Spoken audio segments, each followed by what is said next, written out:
What up, Becky G?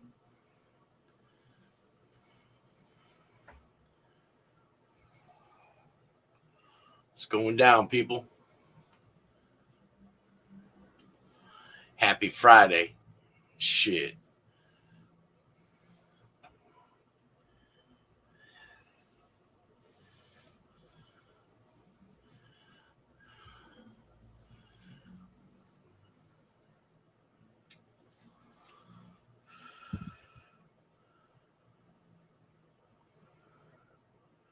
Goddamn, I didn't know what to do with myself and shit, man.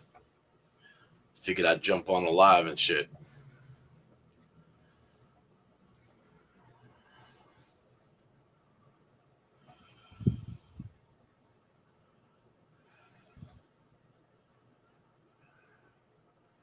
God damn, Priscilla. Making some homemade chocolate chip cookies and shit.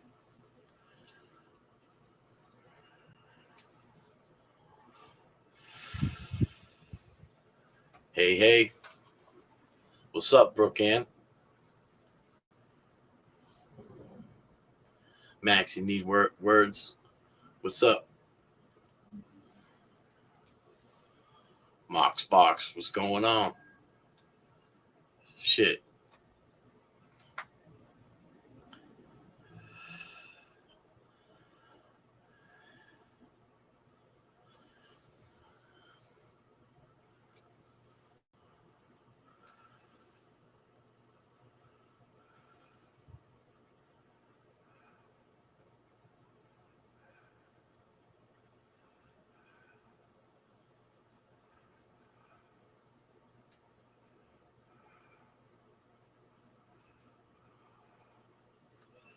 How's it grooving? What's up, nurse? What up, Duck Duck?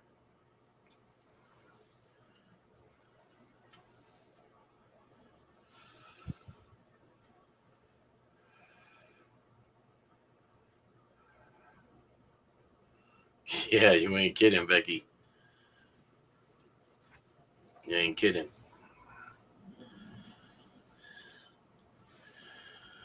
Yeah, I did. What I did do today is I registered up with the Corey links, so I should be able to correspond with Eddie soon. Sent him a message today.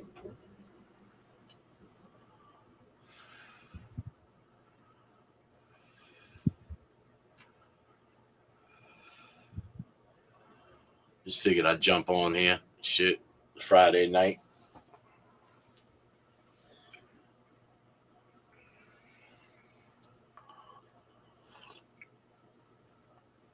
Get a few people in here. Maybe I'll open up these phone lines. That's what I wanted to do. See if some people will call in.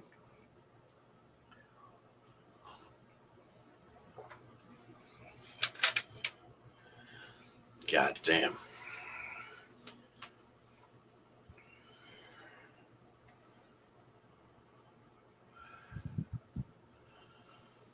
Duck, duck. I'm sorry to hear that, man. You know, sorry to hear that. My prayers go out to you. You know, hope you can rest your head tonight and, you know, wake up tomorrow and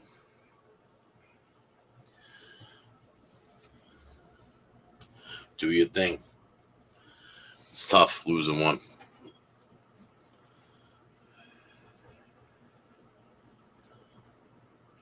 Yeah, goddamn, man, this shit grows quick. JFK said something. It's a little thin right now, but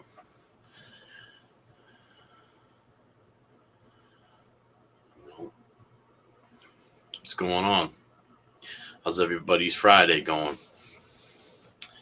Everybody still decorating the house, doing their thing? Let's get some people up in here.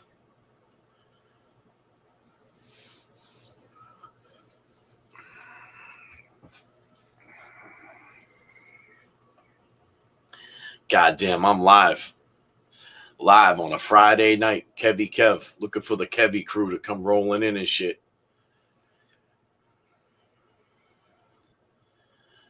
You know, Got 18 people up in here.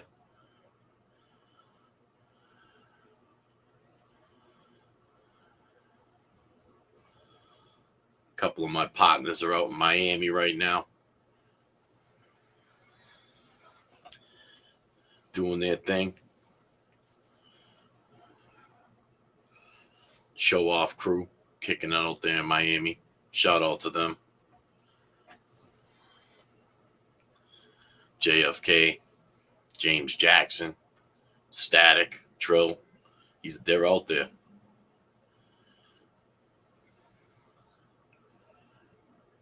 Yeah, James is out there. He touched down in Miami this morning. God damn. We know how James be rolling out there with the sun and shit, you know. Got his glasses on.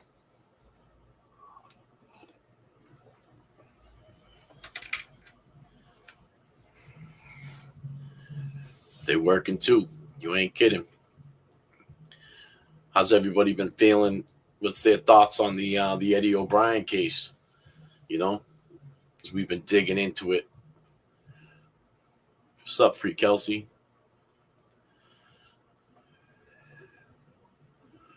I was thinking about a couple things that you said the other night, Free Kelsey.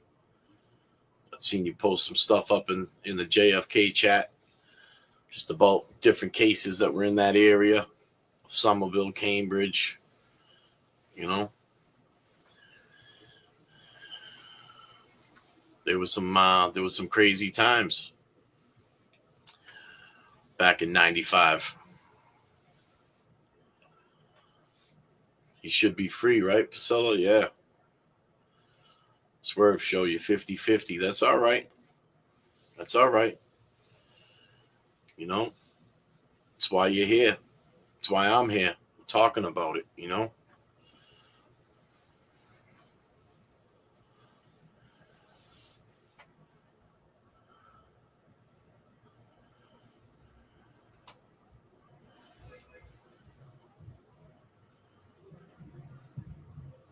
I definitely would like to make a little bit of a, you know, take a night that I could read some of these notes that I got, you know, some of Riley's notes. You know, I believe it's a very important part of this case, you know. You know, to show some kind of bias, you know, in the way it was proceeded. Some of these notes speak for themselves.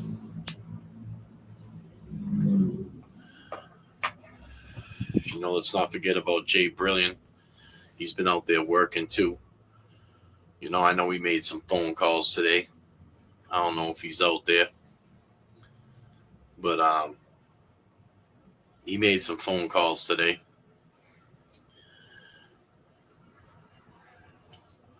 Like I said, I registered in with the Corey links for be able to correspond with Eddie today. I was successful. I sent him a message. Messages get reviewed, so there's a little, you know, seems like there's a little delay.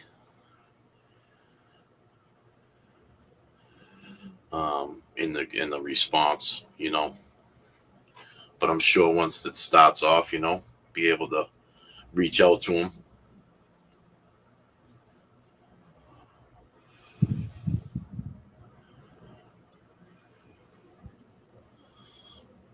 We got 25 people up in here. Let's try to get it up. Let's try to get it up, man. Spread the word, man. I'm down. We could chill out, talk about this for a little bit. You know, tell a friend, tell a neighbor, go bang on your neighbor's door. Tell them Kev's live. We fucking live Friday night. Let's do it.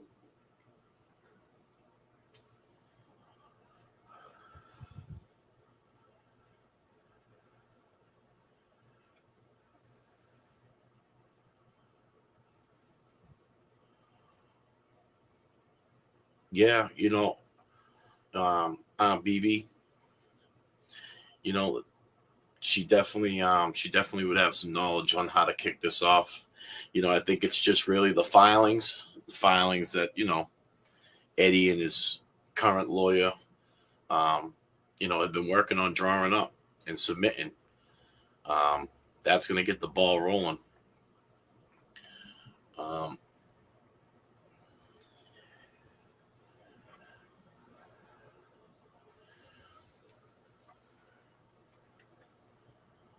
God damn. Yeah, Becky, go bang on the door.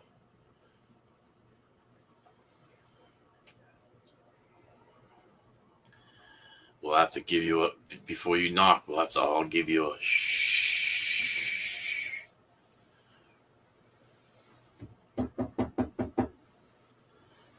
It's the coyotes. God damn.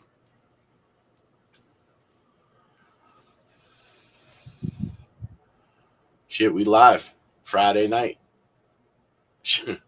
Creeping up on, it's Saturday morning. My bad.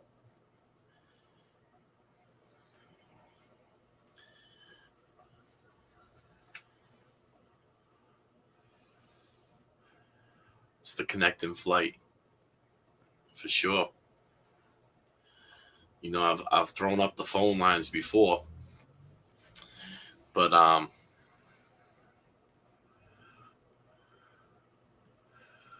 don't know. I usually have difficulty.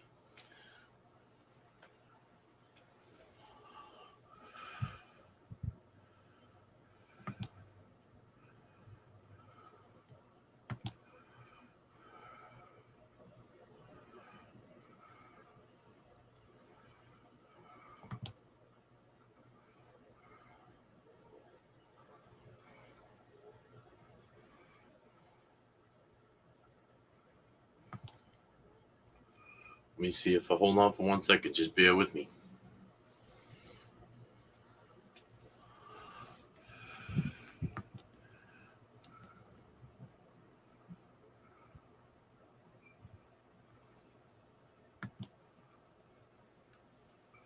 God damn. See if that works and shit.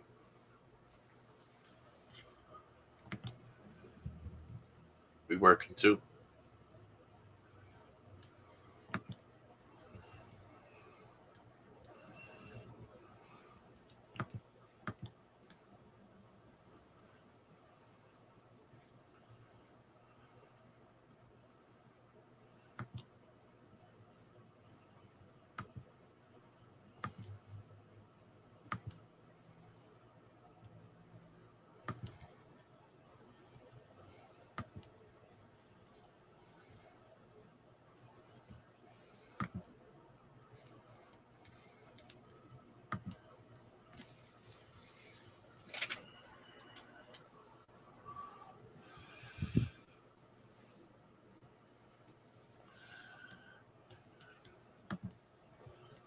God damn. There we go. My bad. Bear with me. I'm working too over here. Phone number's on the bottom, people. You want to call in, try to call me up. Might take me a minute. It's been a little bit, but I think I can get this to work and shit.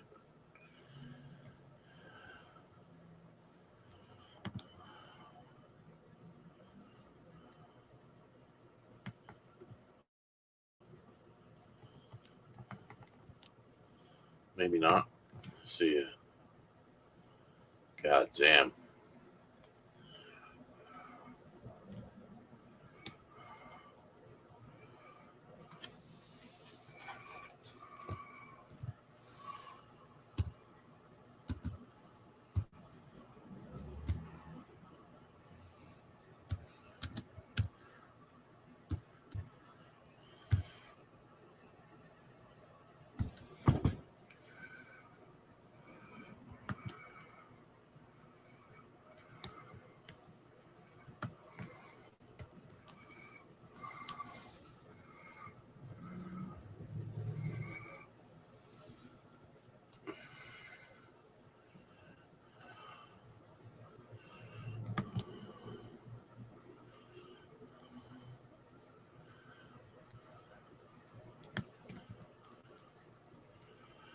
I think we got it. I don't know.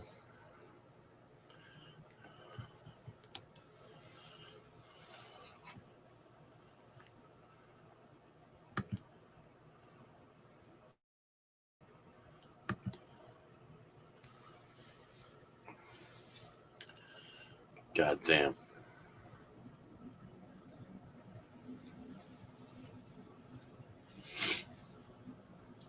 What's up, people? Got some people coming in. We got 30 people here. Call in, people. Numbers on the bottom. Think it's working.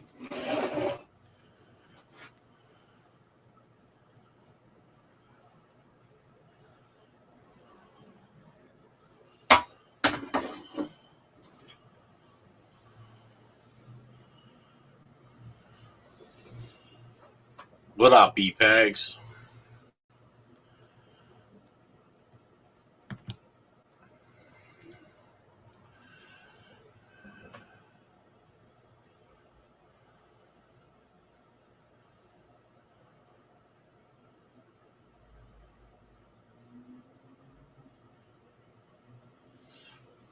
Great points right there.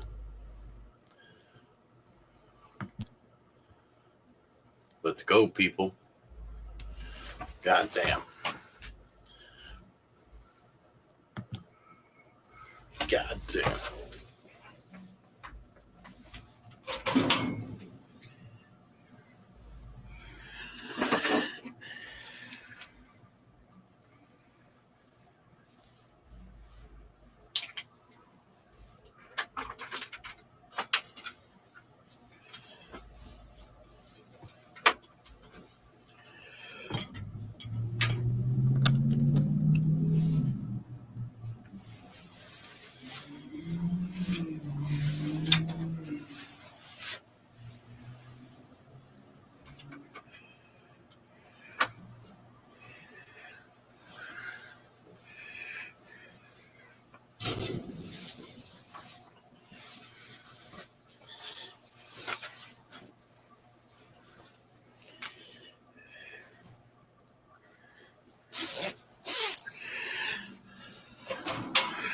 God damn.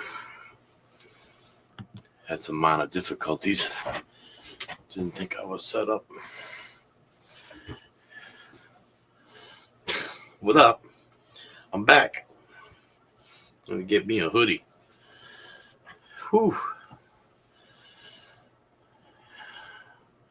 God damn, Becky.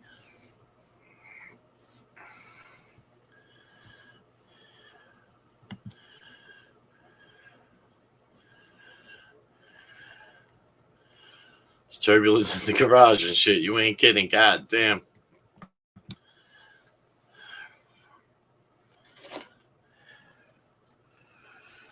I don't know if you guys can.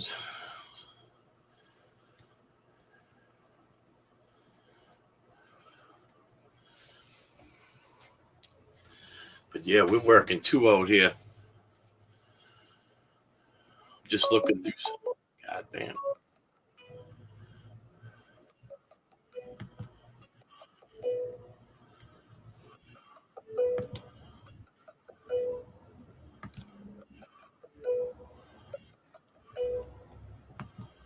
Hold on. Sorry. Bear with me.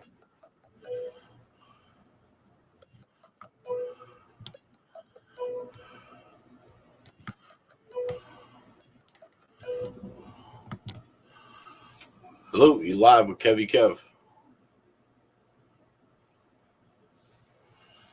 Give me 1 second. Can you hear me?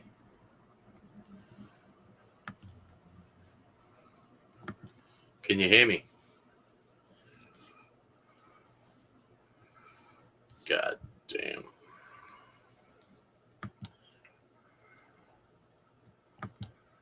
How we doing? Can you hear me? Oh, this is what happened the last time. God damn.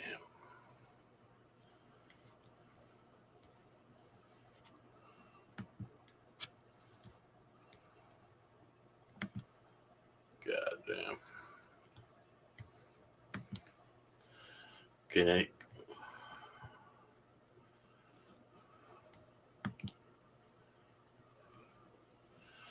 Can you hear me?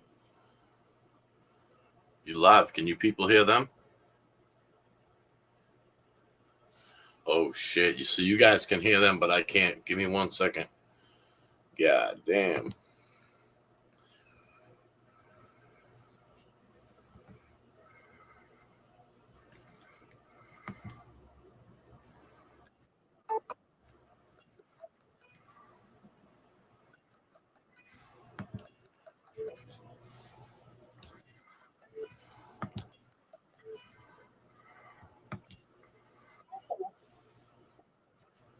Free Kelsey.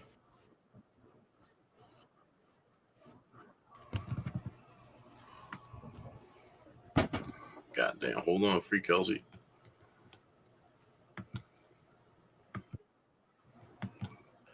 God damn. Call back. I'm there.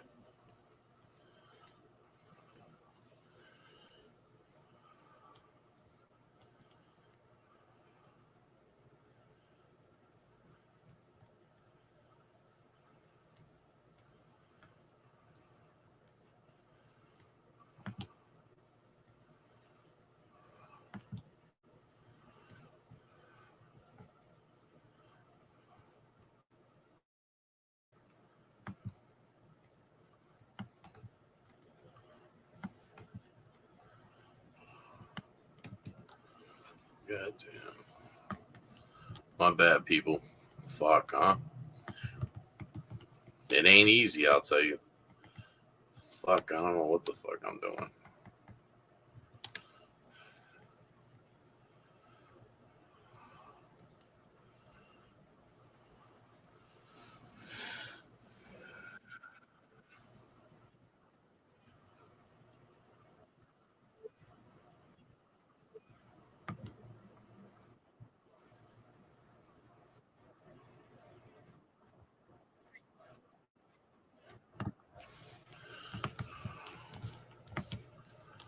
Okay, give me one.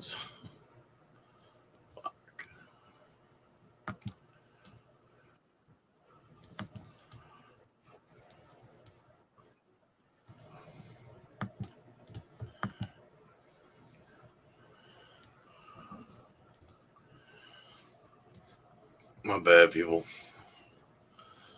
I'm trying to set it up so I can see there's a little to do. I'm all stumbling over here.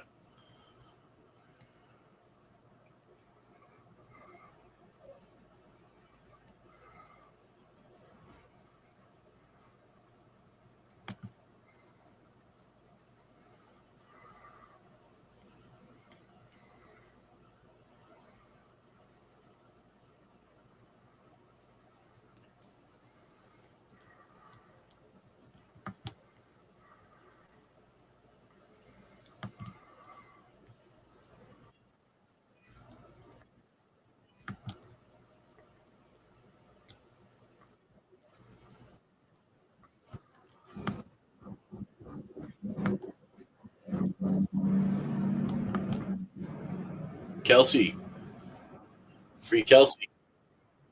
Yeah, awesome. Can every let me just say, nothing much, nothing much. I'm glad you called in. Can everybody else out there hear the? Can you hear it? Just want to make sure everybody else can find out. No, they said no. They said no. So let me see what I can. Let me see what I can do here. Uh, I do. I have StreamYard, but I use the Google Voice, which has been kind of. It's like new to me. I don't know. Let me see the ringing.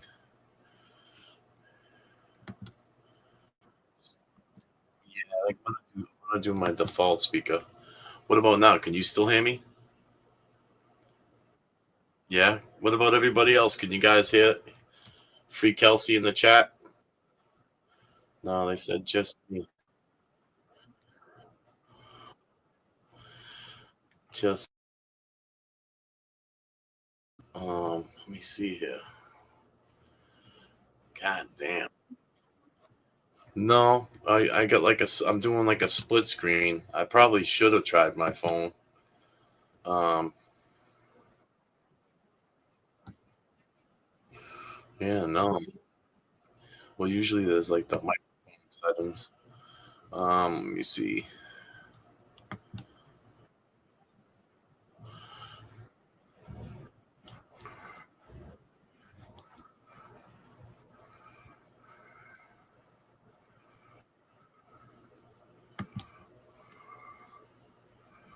Yeah, no, hold on. I'm my bad.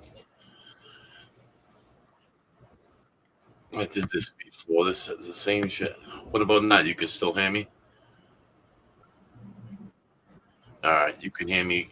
What about out in the chat? Can people hear me out in the chat? Can you hear Free Kelsey?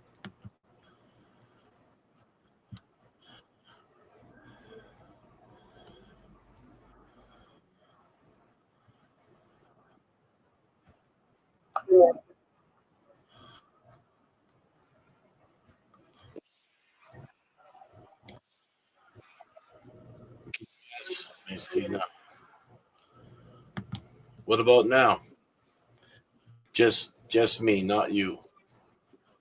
That sucks. Yeah.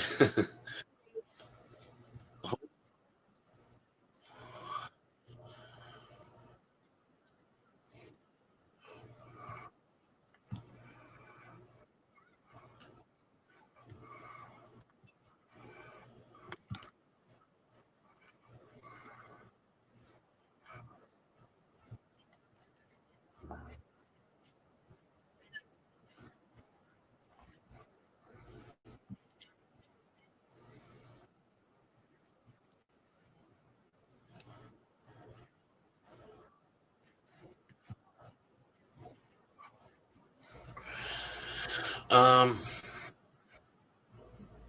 Yeah. It's crazy, but I, I did this before. I just don't know what the hell I hit. I don't know what the hell I hit, and maybe I got to put this back on default speaker. What up, people? Can you guys hear me? My bad. Let me see if I can. Maybe I got to hold. Let me try. Let me try one more thing here, Kelsey. Free Kelsey. Hold on. Let me see if I can.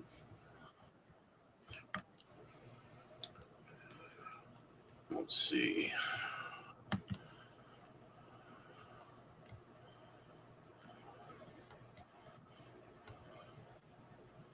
My internal mic.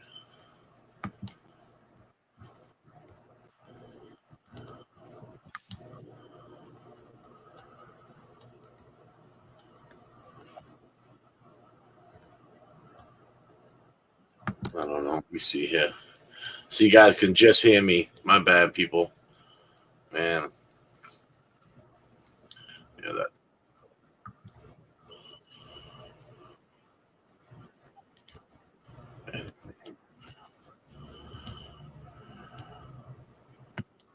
edit mic settings.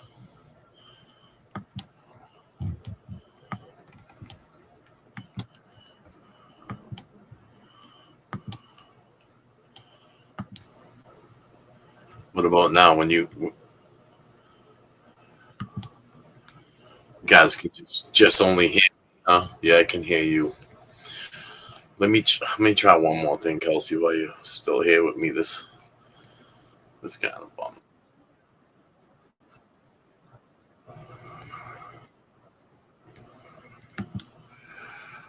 Yeah, I don't even know how to do that. um,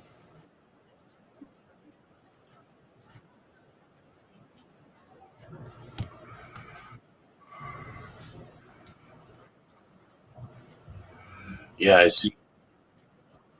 Yep.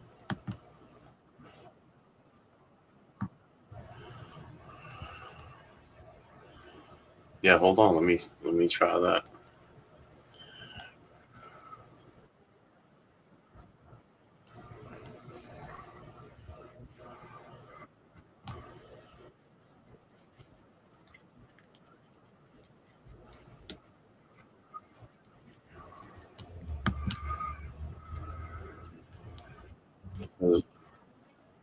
I see something that says guest views streaming.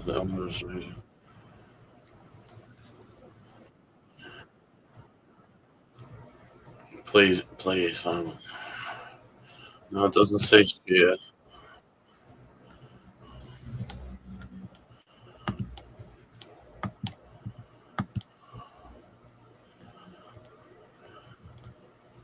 man, that's a bummer, man.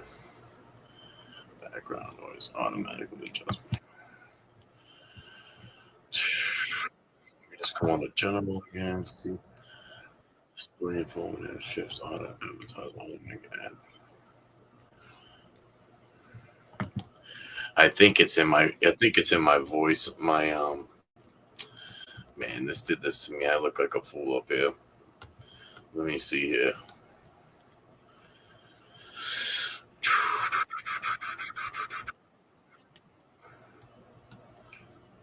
Um,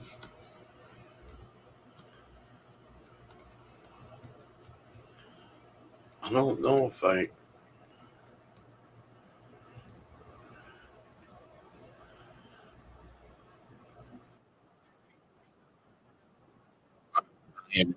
Give me a flathead screwdriver or a Phillips or a 10 millimeter, and I'm good.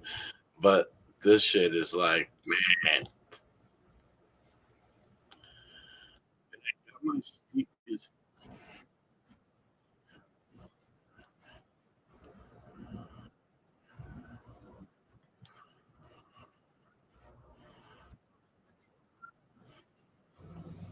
What about now? Can anybody hear us now? Take your time, Kevin. Yeah, thank you, people.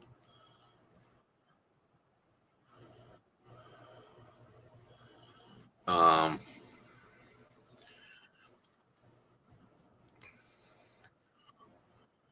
oh wait, let me see here. Incoming calls. Select the device you want to use to answer incoming calls.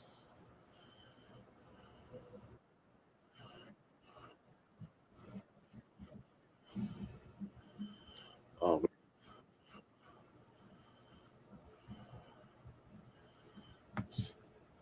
so what about now? Can you hear me?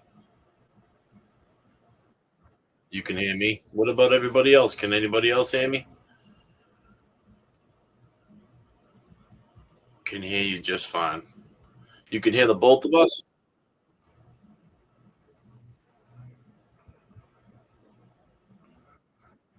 Just me again. So hold on.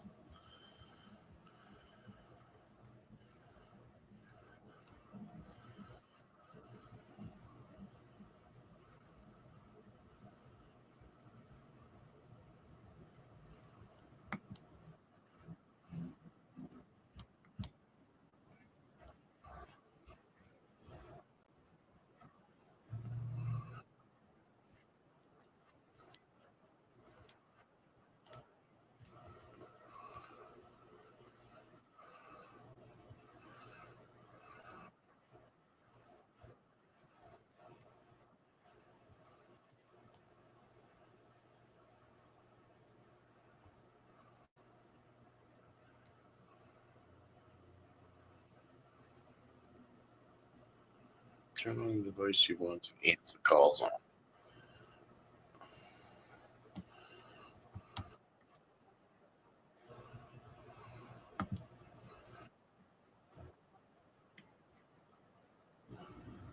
Yeah, hold on. Maybe I should have went in through my phone and then just Bluetooth my phone to.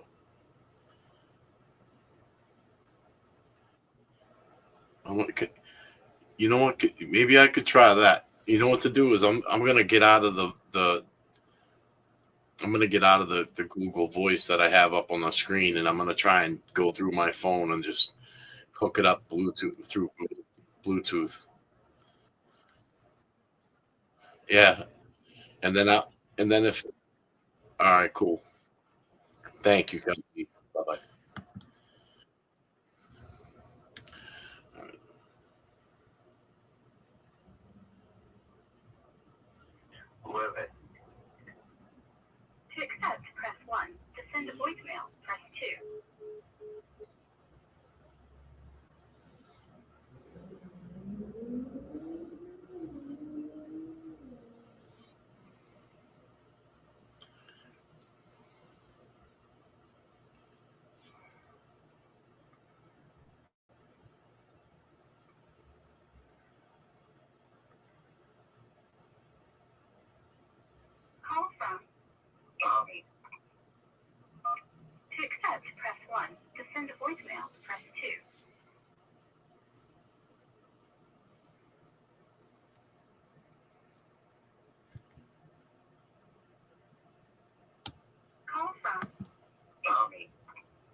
What's up, Tommy?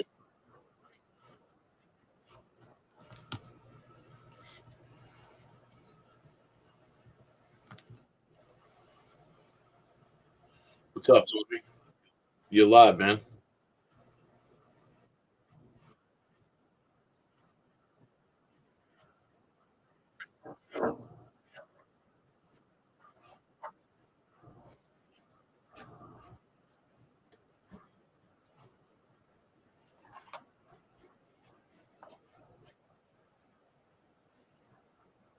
Oh, great, man. Great, man. Hold on, let everybody else catch up, bro.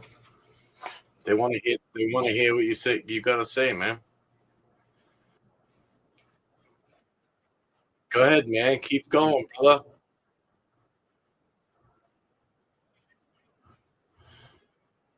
Get a little louder, bro. You fucking retard.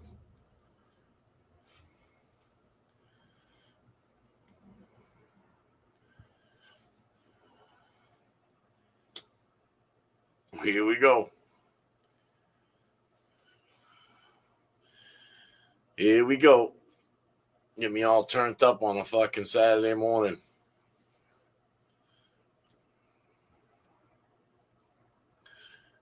Let me forward his call to the fucking Boston Police Department and shit next time he calls.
Sorry about that, people.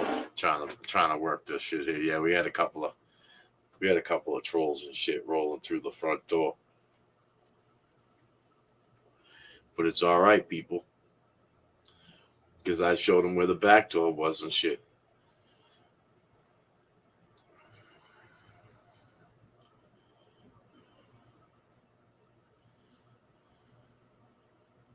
It's all right, people.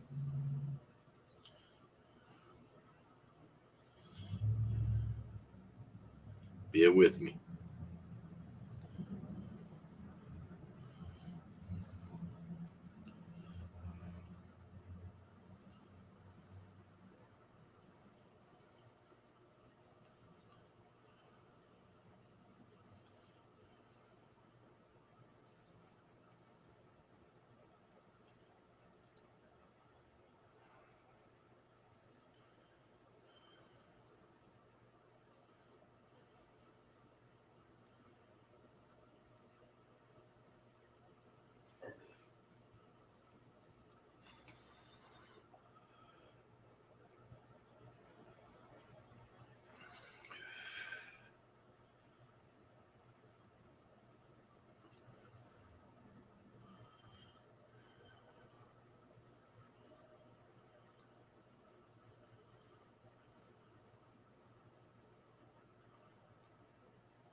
on bad people.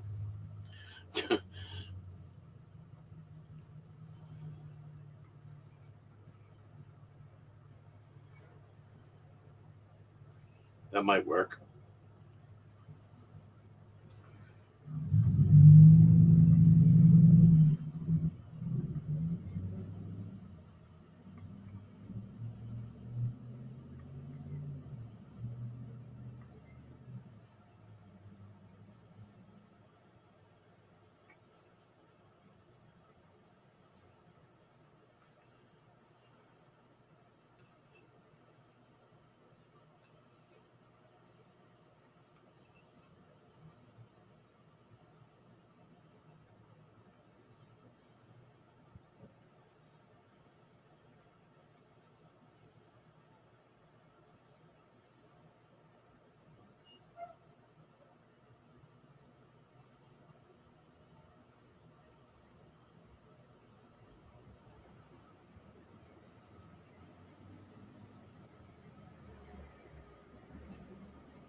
That might that might work. I don't know.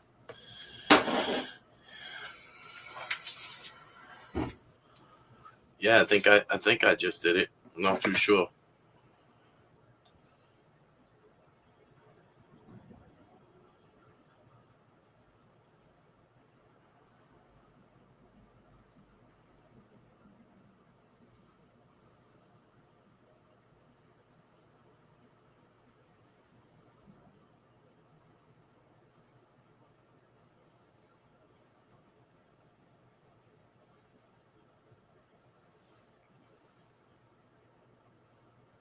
From Eileen.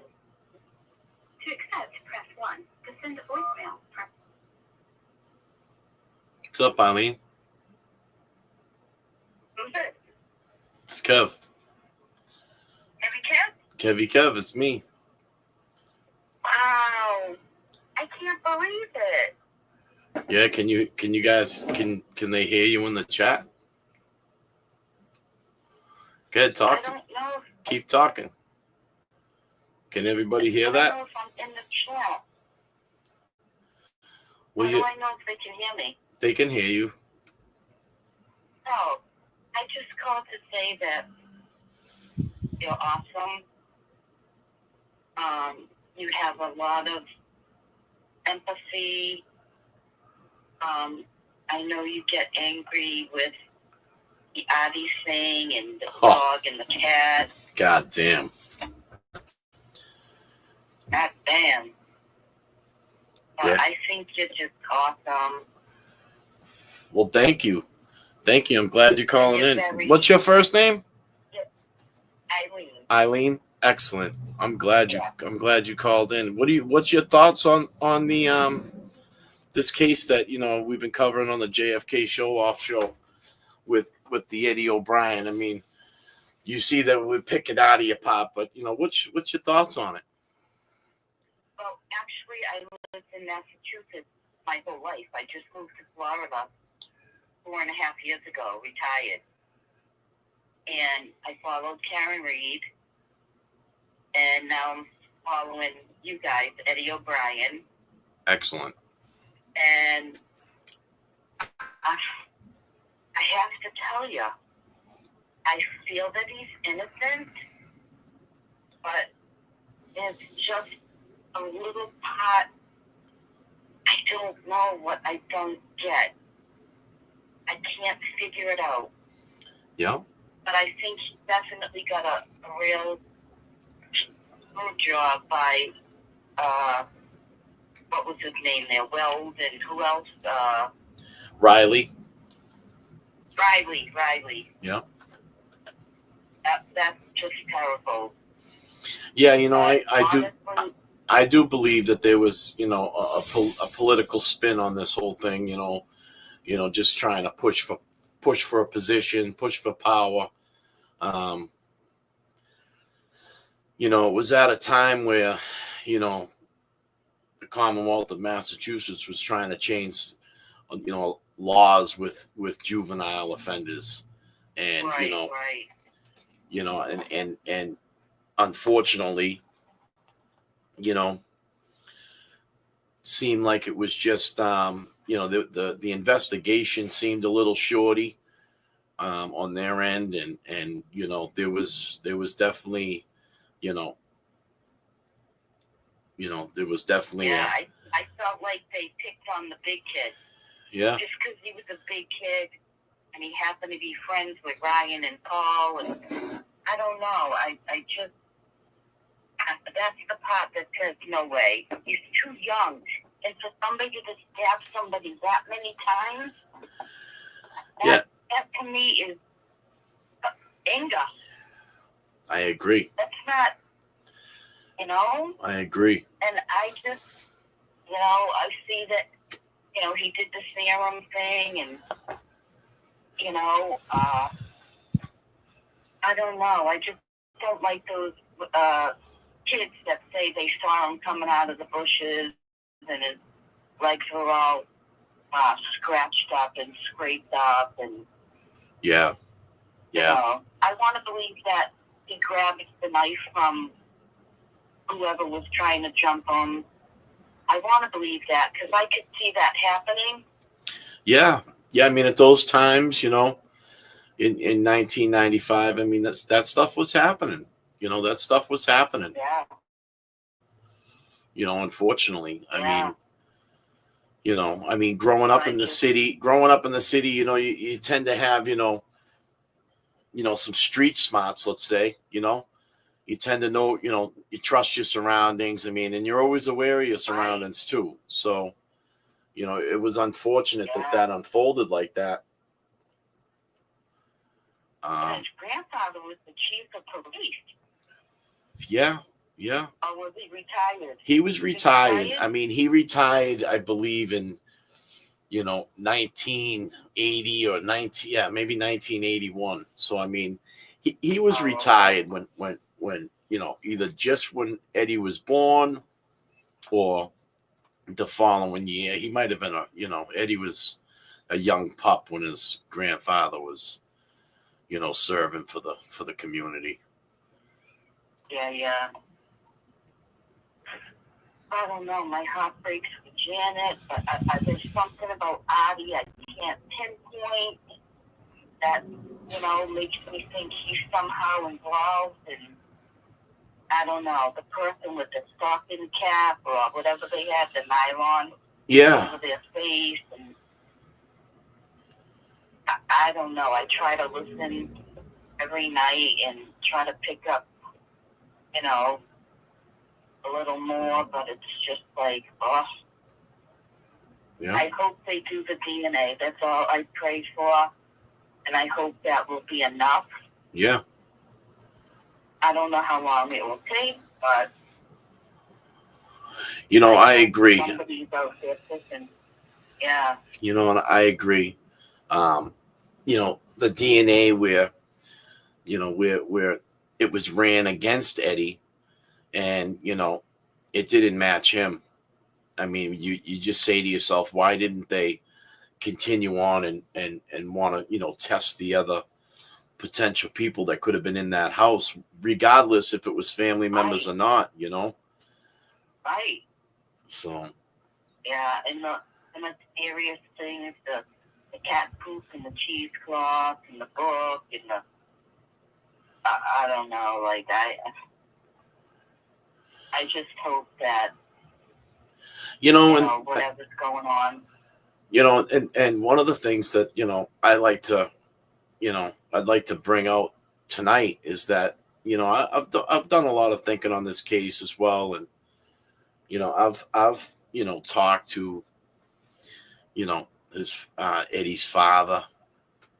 I've listened to his mother talk when she was up here with with an interview, the interview that we did with them. And, there is one particular thing that really stands out to me is that, they were neighbors and they were also friends. The O'Briens and the Downings, they were friends. And, Janet, would ask, Mr. O'Brien to, maybe talk to the kids, or if something was wrong. I mean, she was a single mom at that time, raising, 3 children out of that house, and holding a job down. And sometimes she needed a little,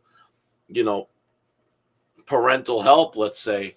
And that's something I think a lot of people don't really realize, that the friendship they had and how comfortable she was to be able to ask him for help. If there was a problem between Eddie being a little spunky or out of his realm, I mean, you would think that she'd grab Eddie by his ear and walk him across the street and say, hey, have a talk with your son. Right. So, when people say that, he was,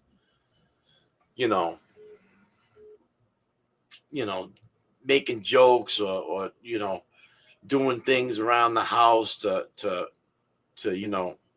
antagonize, or if those things arose or came up in conversation, I believe Janet would have confronted it. She knew the family that well. So yeah, I mean, if she confronted her, I mean, I see somebody in the chat, Jenna K 24. She just said absolutely. She did that with her own kids. So I mean, if her kids were getting out of line, and she's going across the street talking to Mr. O'Brien for a little help. Hey, can you talk to my son? He's coming home late. He's not listening to the curfew. He's not calling. Paul Senior, he ain't around. He's he's off and running. I'm not with him right now. And, can you just talk to the kids? I mean, you've seen it with her, which is a great point, Yeah. Yeah, true. And one other thing I was going to say,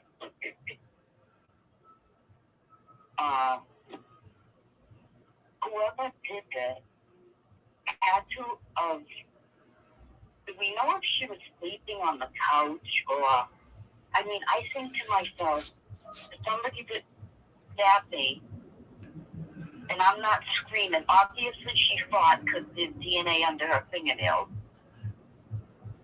but how did nobody hear her screaming? Was she stabbed, like, bang, bang, bang, bang, bang, bang, bang? And that's what baffles me. Like, everybody said it was a hot day, and people had their windows open and were sitting out. That's something that baffles me, too. But it could be the setup of the house. Yeah, and I agree. I mean, but like, like how you said, in the very beginning of our conversation was, the fact that, we got fucking Artie out there, and he's lying about dogs, and he's talking about cats, and I mean, what about the dog? I mean, and I say it to him all the time. What about the dog, Artie? The dog didn't bark. I mean, that's what I can't get past, And why didn't anybody speak to Carol, his wife? That baffles me, too. I mean, I know they didn't live there anymore, but still, it seems like Artie was there an awful lot, popping in to Janet's house. I agree. To take a piss or to do whatever he was doing. I mean, that's unacceptable. I agree. He seemed to be, if she had told him to leave, due to whatever was going on, something that she didn't really like, right. And told him to get out of the house. I mean, that puts a sour taste in Artie's mouth. Absolutely. And to be honest with you, it would put us, I mean, think about it. I mean, what about the sister? What about Carol? Carol's probably saying to Artie, Jesus Christ, Artie, you did this again. Now we got to leave again. You can't stop with the people coming over, your phone, you leaving every fucking 10 minutes to, do your cabbie and maybe hustle a little pot here and there. Like, what's going on? Yeah. She probably, I mean, that's, maybe Carol was offered to stay. Maybe Janet said to Carol, listen, Carol, you're more than welcome to stay until you get your housing, but Artie's got to go. Yeah. Yeah. Those are tough positions to be in. Yeah. Supposedly, I think I heard they got Section 8 in March, and this happened in July, right? That's what he's saying, yeah. I thought, yeah, but why is he still there? Well, supposedly she never got the key back. And, from his side of the story, of what he's told us, which he's told us a lot. He's saying that, they were on good standings and that he was okay with having a key and he'd come by and be able to use the bathroom, which I think, was that was a shocker for Janet, because I believe when we interviewed Gina, the next door neighbor, who had spent let's say a good portion of the day, most of the morning into the afternoon with Janet that day of the murder, she said to Janet, hey, are these cars here during the day at different times? And I think Janet was like, what? Yeah. It's crazy, Oh, Well, listen, I'm glad you called in, and we're gonna get this conversation started. Maybe we'll leave the lines open and see if somebody else calls in. But I appreciate it. I appreciate the input. Thank you so much. No problem. Well, enjoy your Saturday. I know it's early morning, but Yeah. You too, Kev. Nice to talk to you. Same here. Have a great night. Bye-bye. Bye-bye. You too. Bye-bye. Nice. That was a great call. A lot of people, got an opinion about Artie. Artie's been in the scope since day one. Makes you fucking wonder. Makes you wonder. I mean, you know what I say to Artie.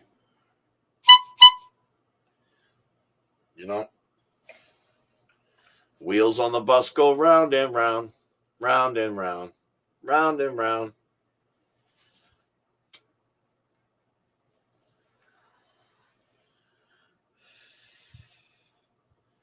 That was a great call. Free Kelsey, I think I got it working. If you want to give a call back, might be a little too late, almost 2:00. I appreciate your call earlier, though. Goddamn, Becky G, the horns entered the chat. We got anybody here from the Kevy crew? If we got people here from the Kevy crew, throw up a Kevy crew in the chat. Goddamn. We've been on for an hour.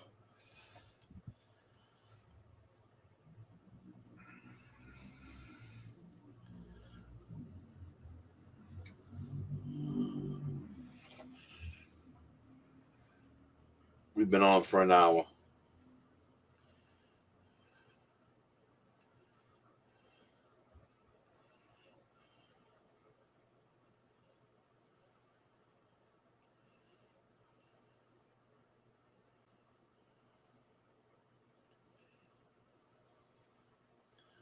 Been on for an hour. This is great.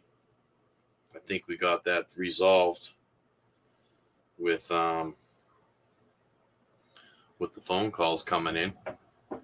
See if any more come in on the. God damn. See if any more come in over here. I know it's late. I'm glad you guys are rocking with me tonight.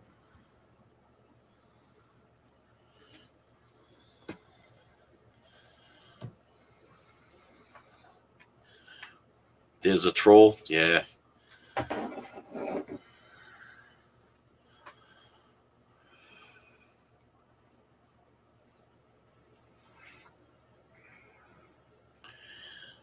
I have to keep an eye out. Shit.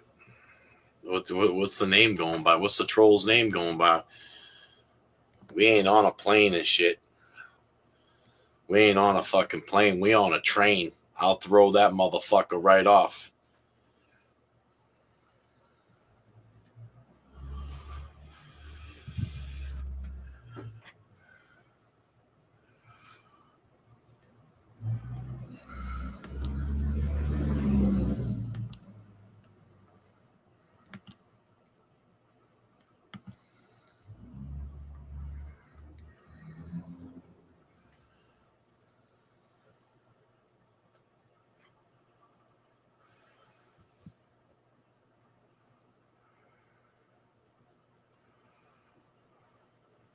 Yeah. Welcome to fucking Nakatomi Plaza. First stop, fucking ground level. Goddamn Kevy train, for Christ's sakes. Welcome aboard. Welcome aboard the Kevy train. All aboard. To all the trolls out there.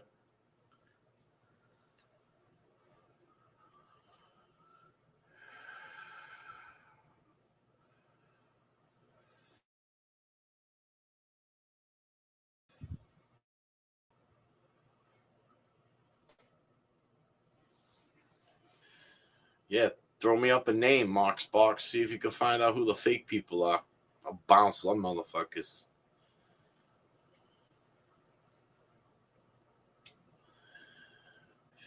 That's right, Night Shift Nomad. Fucking, we'll unleash the nomadic fucking night shift on them.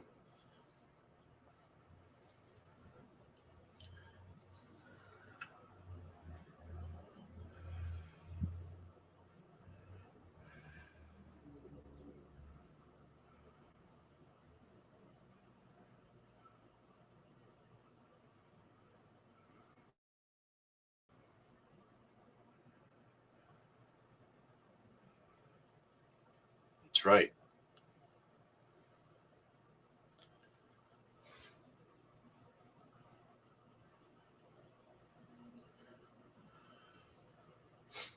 Rebecca's doing the overnight.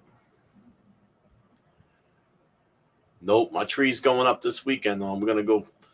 Gotta wait for my daughter to get here. She's been picking the tree every year. For Christ's sakes, past 9 years. Even when she was just a little shit, she I took her with me. We'll go get a tree, set it up. I already got the tote out with all the Christmas stuff and shit.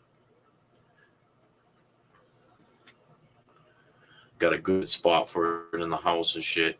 Elf on the Shelf, he been on a mission. God damn. Elf on the Shelf's been on a mission. Yep. Yeah, we go with the real tree. A couple of good spots where I'm at.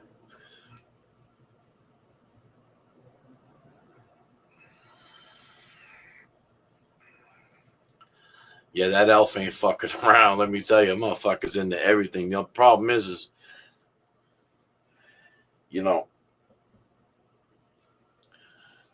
I told this elf from the get-go, like, bro, sister, you better chill because I got a fucking 75-pound pit bull in the fucking house. He's jet black. He sits in the fucking corner. And you can't even see his ass. I come in at night, and I gotta have a fucking bell on the front door and shit.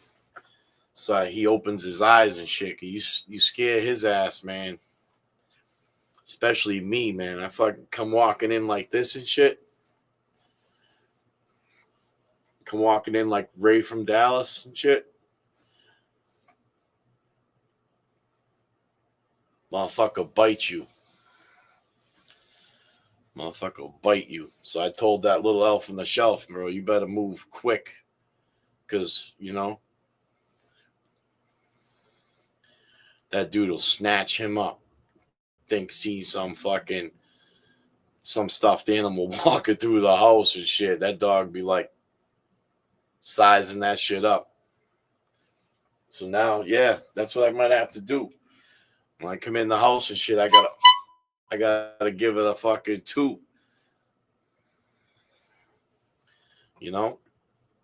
Gotta give it a 2. Goddamn elf better watch his back and shit.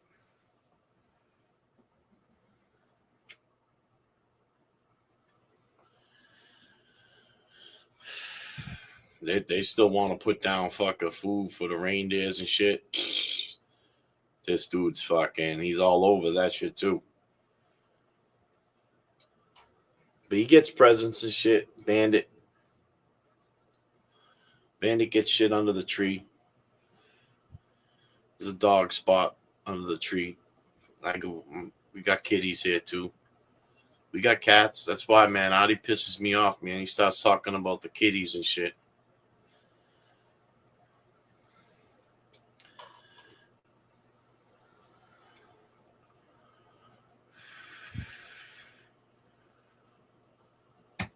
I got a cat. I got this cat, man. My daughter, she wanted a cat. I'll tell you a quick story about a cat, bro. My daughter wanted a cat. She kept saying, "Daddy, I want a kitten." So there was these cats out behind my work and shit. And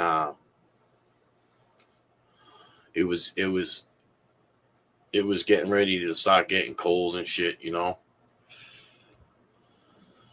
So I said to myself, certain times I remember these cats, they'd be running along the back fence and shit. So I scooped this cat up. Little thing, little guy. Got him in my hooded sweatshirt and shit, come in the house. And kids are sitting there on the couch. And she, my daughter sees my pocket moving and shit. She's like, "Yo, what's wrong, Daddy?" So I pull this little kitty out. We name him Toro. So the fucking best cat I got, man. Saved this dude. But he took off. As soon as we put him down on the ground, he took off. And he's in the kids' room. He's underneath their bed. They got toys and shit under there. We got little totes with some of their stuff. We for some reason we've been saving little toys and shit for when they were little kids and shit. So can't get the cat out of there. So I'm like, damn. Like, well, how do we get this cat to come out? So I fucking Google fucking mother cat calling a baby cat, calling her kittens. So I play the video. And sure than shit, this cat comes strolling out. Fucking Toro. Little shit. He's looking for his mom. He's looking around and shit. He come out from under the bed. He's doing the whole looking around. And we scoop him up. Get him set up in his spot with his toys and shit. He come along. He come around after about a week and shit. But he was an outdoor cat, So,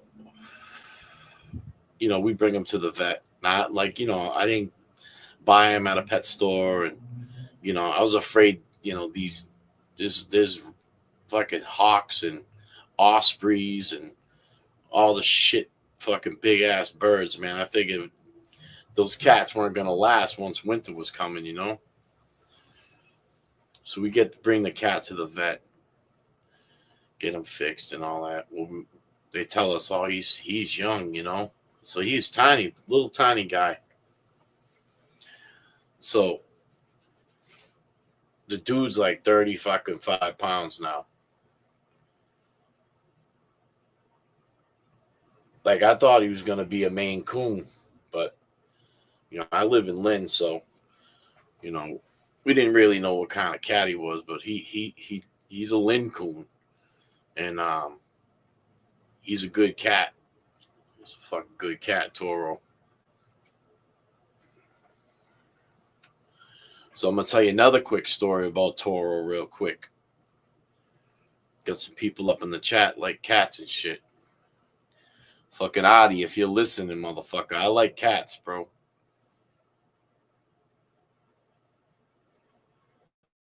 Fucked up with the cat thing.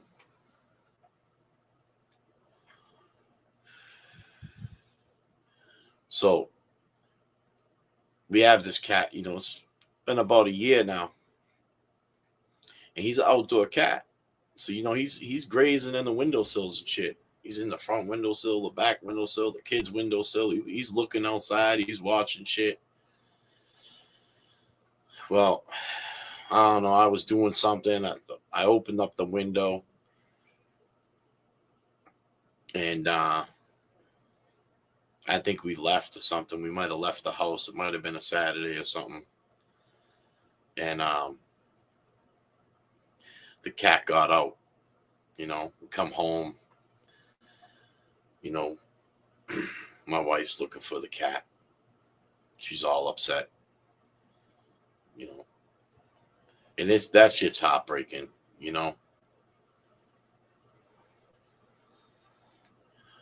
And I left the window open, you know what I'm saying? Because I'm like, God damn, I left that window open. She's bullshit. I'm sad now,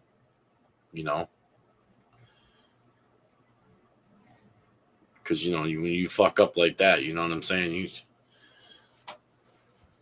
You get sad real quick. So, my wife's out there. She got a fucking bowl with cat food and shit. She's walking around the block and shit, shaking the food, calling her cat and shit. She's shaking that shit. I'm out front. I'm looking in the bushes and shit. I'm on the grass and shit. I hear her. She's like fucking 10 houses down. So I hear the cat food shaking and shit. She's coming back. It's getting louder and louder. She's bullshit. So she jumps right up on social media and she's like, yo, my cat. Fucking, she gives a description of the cat, breaks it all down. Fucking what color his left paw is, all that shit. Fucking beauty marks, all that shit. So one of her good friends hits her up on the World Wide Web and says, hey, I know this might sound crazy, but if the cat jumped out a window or like ran out the door, take one of your jackets or a sweatshirt that you normally wear and hang it out the window. So she's all over it. She got her jackets fucking 2 sleeves tied together. The fucking jackets are out the window. She's still all upset. About 20 minutes fucking later, this cat jumps through the fucking window. No lie. No lie. A fucking jacket trick. You put the sleeves, put something, hang something out a window, put the shit on the front porch. Cat smelt her scent and shit, came right back home. We thought we lost this cat because he was an outdoor kitty.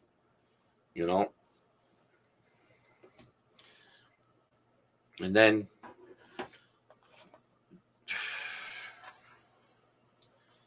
we got this cat, Smokey. And he's full-blown Maine Coon. Mean as a motherfucker. Beats the dog up and shit. Toro still runs the house and shit. Maine Coon, you could be a leopard and shit. Fucking mountain lion. The cat, that Toro, he let me tell you, it's fucking crazy.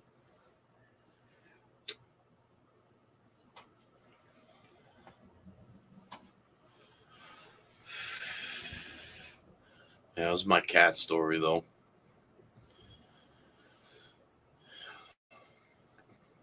And then I come home with a dog and shit. Goddamn dog. Bandit. He's about a year and 4 months. Just still, I mean, strong as an ox. This dog, strong as an ox.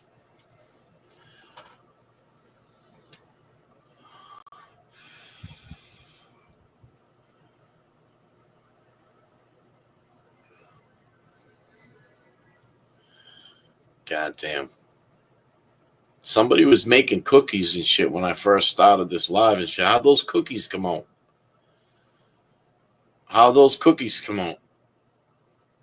Chocolate chip cookies? Somebody was making cookies and shit?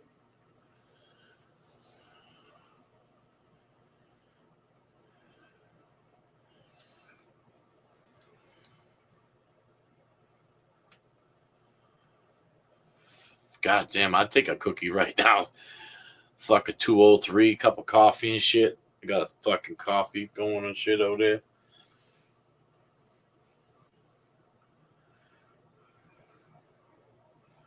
Yeah, fuck, pass them cookies around like Becky said. God damn, Becky.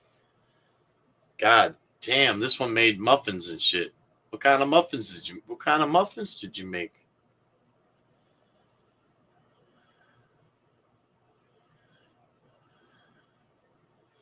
What kind of muffins? Yeah, cookie sounds so good right now at fucking 2:04 in the morning, huh? God damn, is there justice? God damn, hold on, wait a minute. God damn, bear with me. You start talking about cats and shit.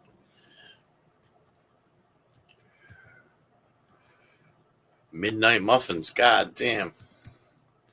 Donnie not Wahlberg. What kind of midnight muffins we talking about?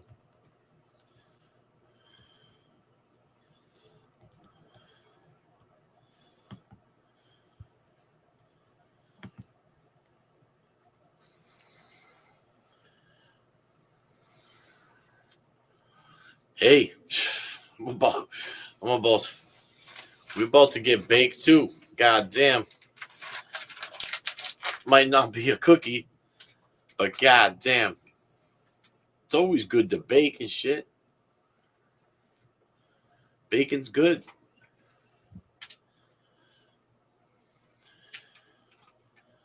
God damn, Donnie not Wahlberg. Fucking chocolate chip.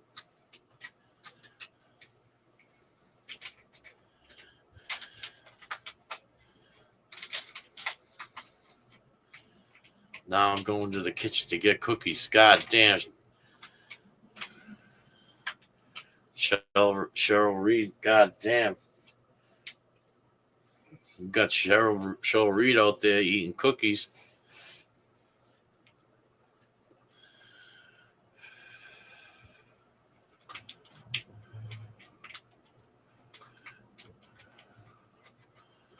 God damn, that's right, Moxbox. Let's open a fuckery donut shop.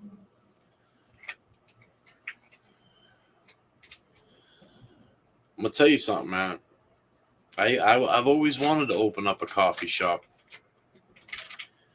I think there's money in that shit, man. You know what's crazy is like years ago I used to fucking, I'd take off on my motorcycle and shit. And there used to be a couple coffee shops I used to hit. They were like internet coffee shops and shit. They had the internet service and shit. You could sit down, have a cup of coffee. People are on their phones and shit. They were pretty cool, but I always wanted to open up a coffee shop and call it. This is what I was going to call it, people. Yay and nay. Yay and nay's coffee shop. Yay and nay's coffee cafe. It's either you like the coffee, it's either a yay, you like the coffee, or a nay, I don't like it. You know what I'm saying?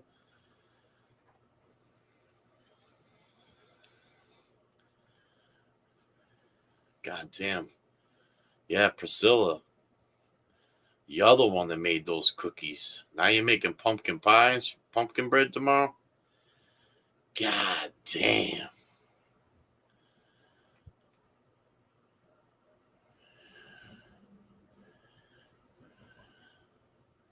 Yeah, I think coffee shops, coffee shops cool. It's the thing I notice about places, like that open up at different places.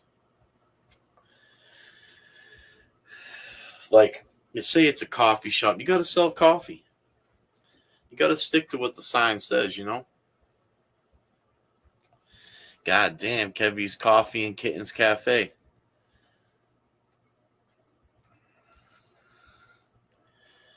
Yeah.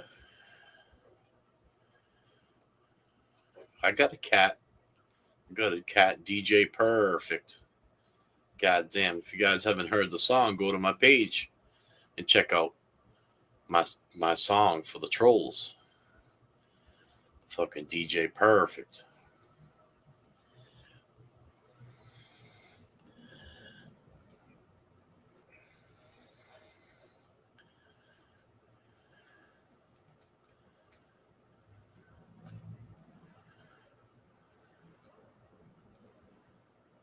DJ Perfect. God damn.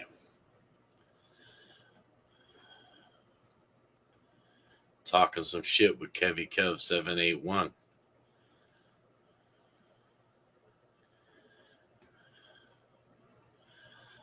Hey, Donnie, not Wahlberg. That's what I'm saying. We're talking about business and shit. We're always talking. Hey, I'm working too.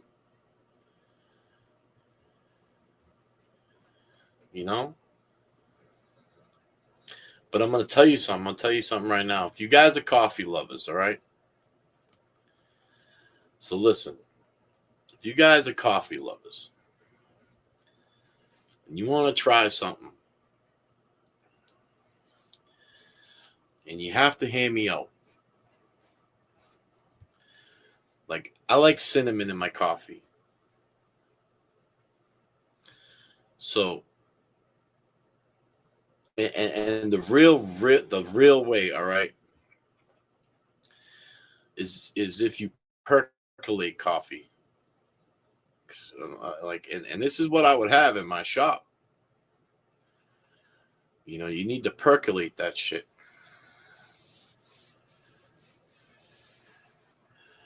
So,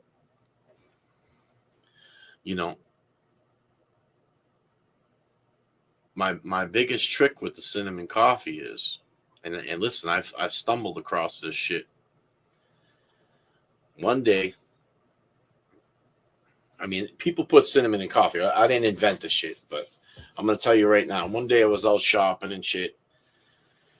I don't know where I was. I might have been in Marshalls or something, one of those chain stores,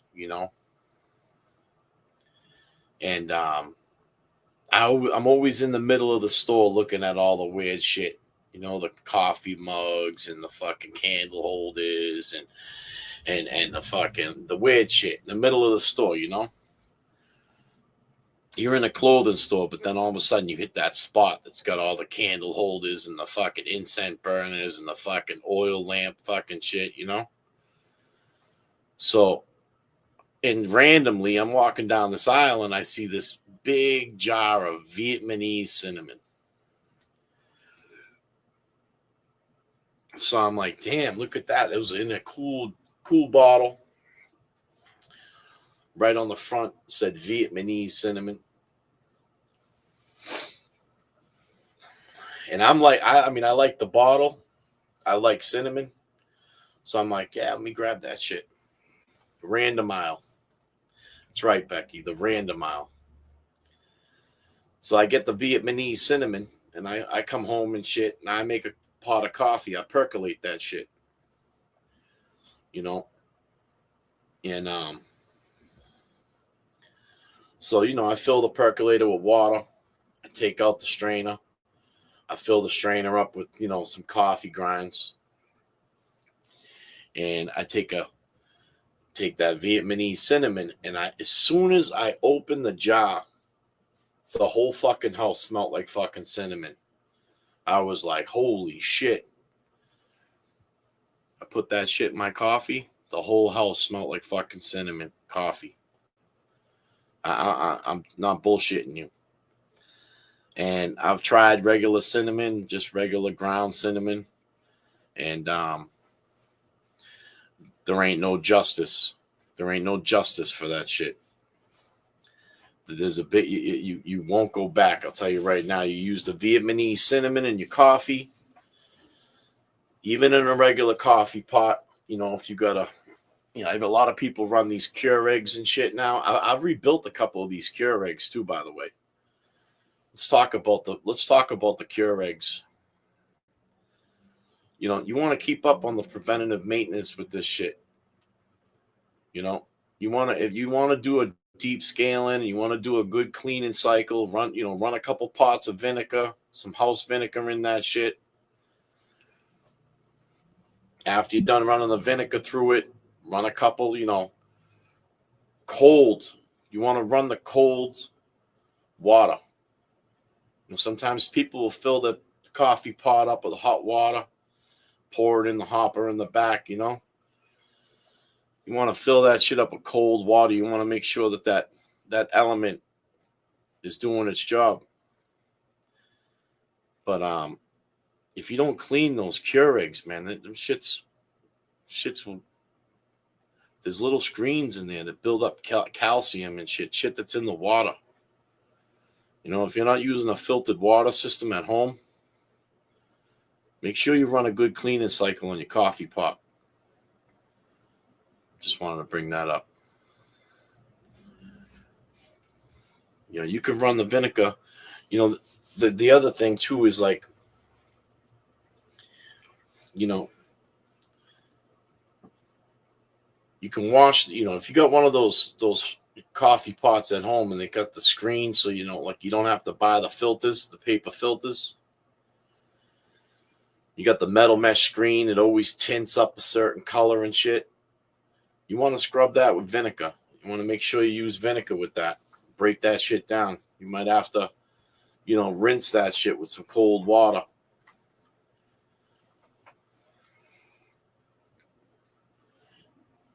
Yeah, that's my fucking tip for your coffee pot.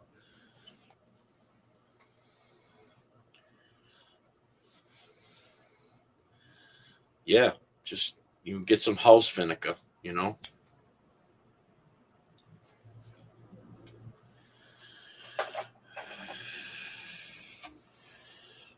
Jenna K, just get some house vinegar. Run a couple cycles of that shit. Oh, you got eggnog. Eggnog's good. Yeah, vinegar's used. Vinegar's used a lot. It's real good on floors. Shit,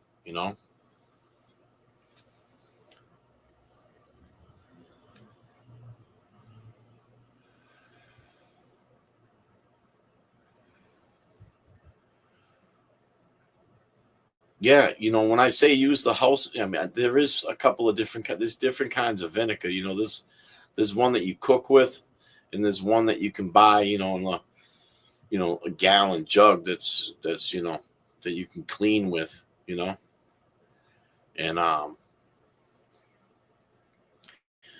you just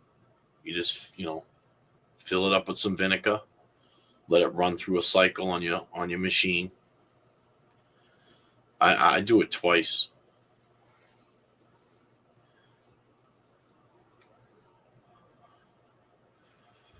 Yeah, there you go, Donnie. Not work. Yeah, the distilled kind.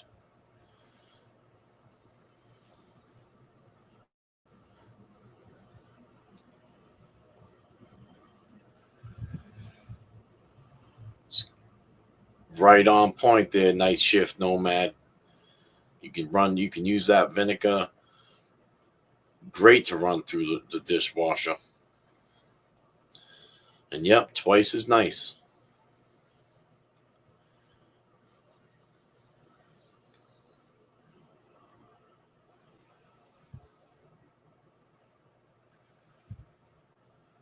Yeah, just household vinegar.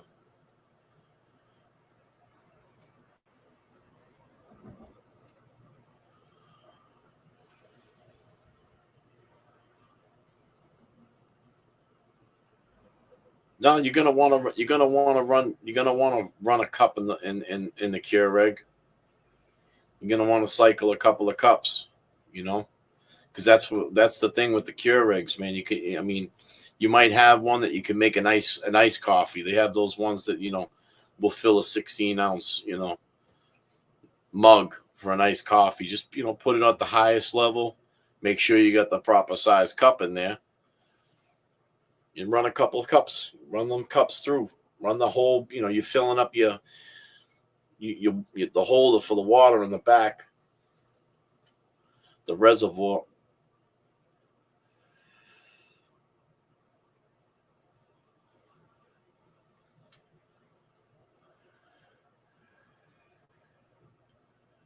Shit, I remember vinegar. You used to take off fucking wallpaper with vinegar.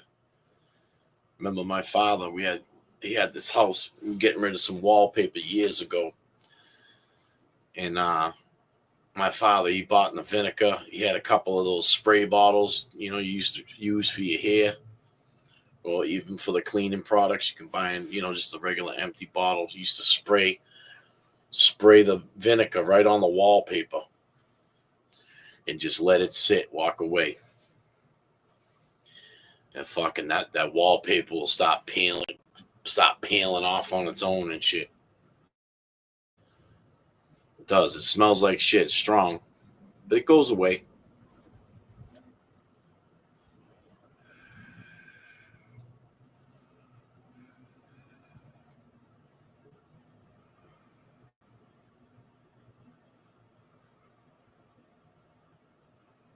Yeah, hot water and vinegar. Shit'll come right off.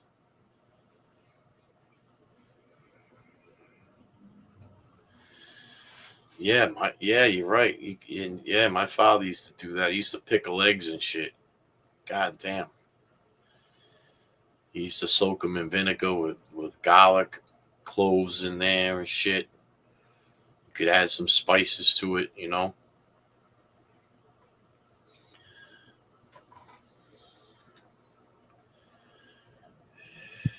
That malt vinegar, that shit'll stain.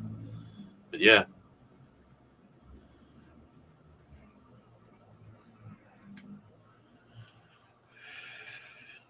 tell you, man, this is where you talk about shit. Shop talk with Kev 781. We could talk kitchen too. All started with those fucking chocolate chip cookies at 2 o'clock in the morning. Now it's 2:20 and we're talking about cleaning the fucking coffee pot. Thank God you guys ain't hanging out with me.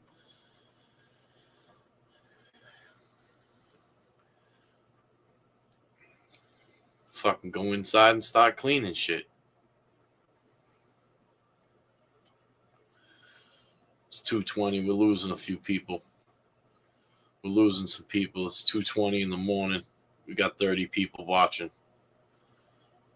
Coffee and cookies. That's what I'm talking about.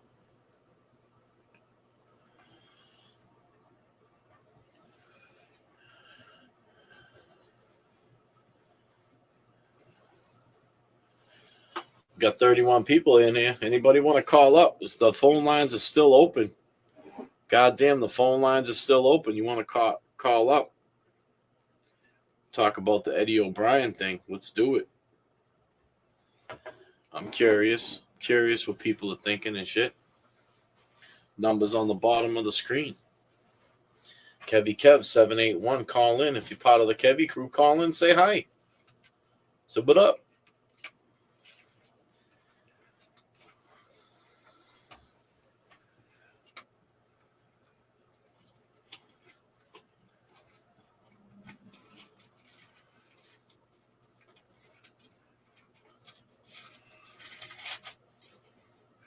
Night shift nomad. That's right. Get back to work, man. My bad if I've been keeping you, man. Oh, ma'am.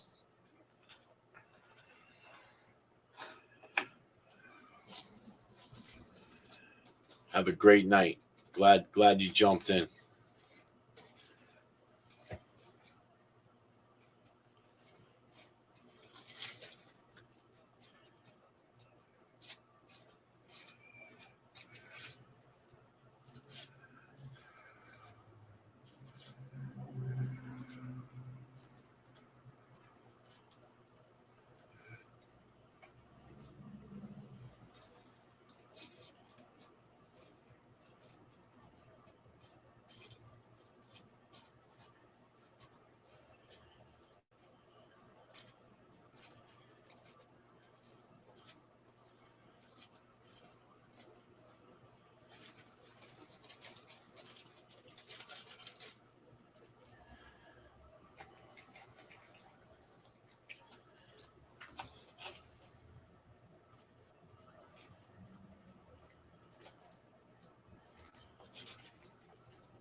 Any callers?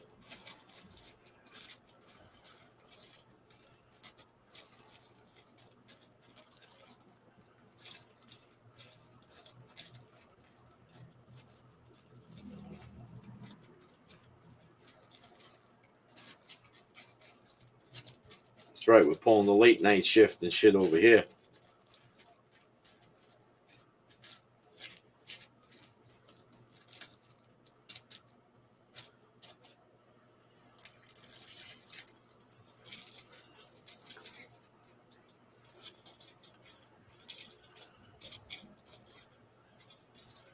Thanks.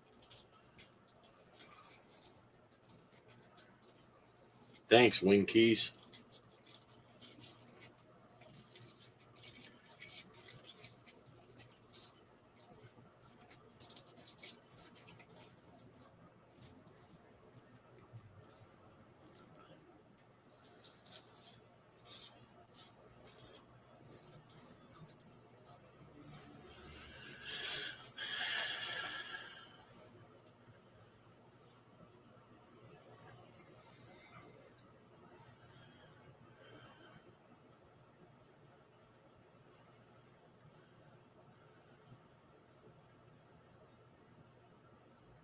Good night, Napoleon Beneficio.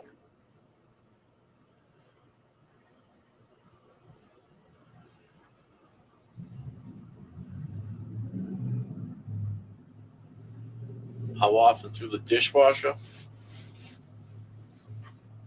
I don't know. I mean, you use your dishwasher a lot. I mean, stuff like that, maybe you should just like put it on a schedule once a month, you know? It's like a fucking a monthly PM on your washing machine, or a month, one day you just walk around and vinegar everything, for Christ's sakes. Pick one day, take seconds, you pour a little vinegar down the dishwasher and run that shit. Do it to the coffee pot.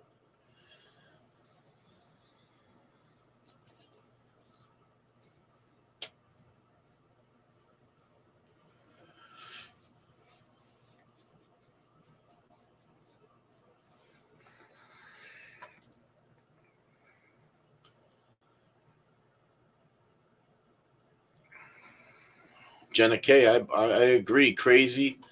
Let's throw that up there.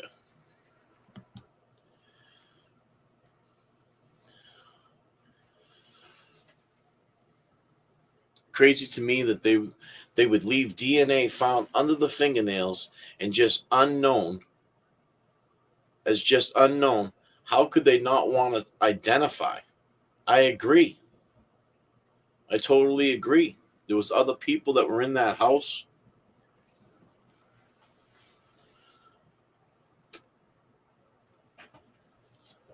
Regardless if it's family members or not.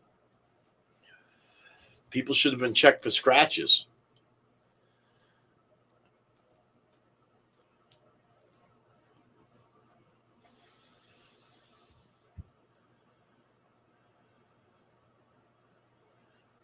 They did. I mean, DNA was Donnie Not Wahlberg DNA back then. It was up and coming. They could still take a vial of blood and test blood types and at least have a record or something on file.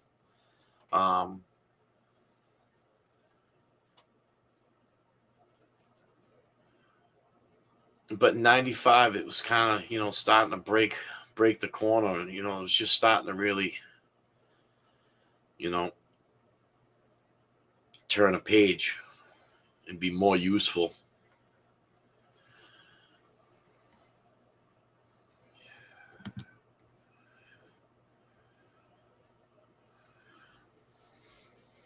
Yeah, it was. It was very new.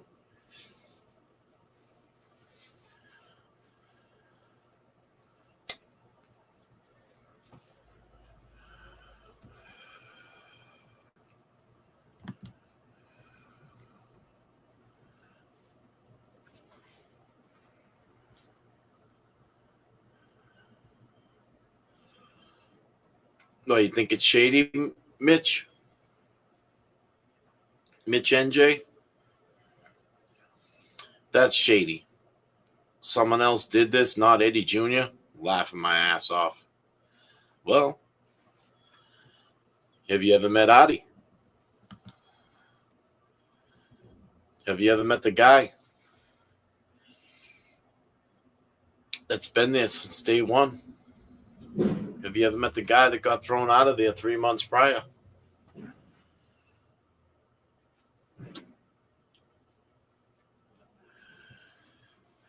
Have you ever met him? Do you like cats? Do you like cats, Mitch? Do you like dogs? Would you be upset if there was a dog in the house that was sitting right next to Janet? And you got a guy named Adi, never even tell you about it? Tells you went in for cats?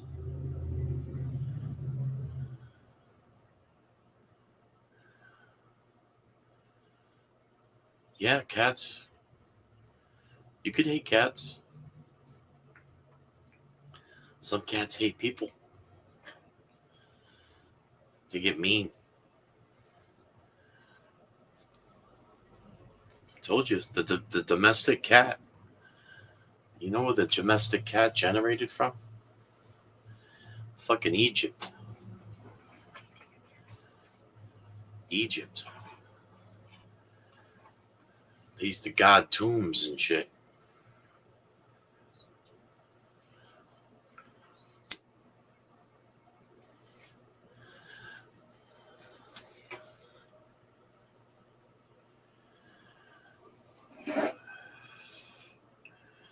They used to guard tombs.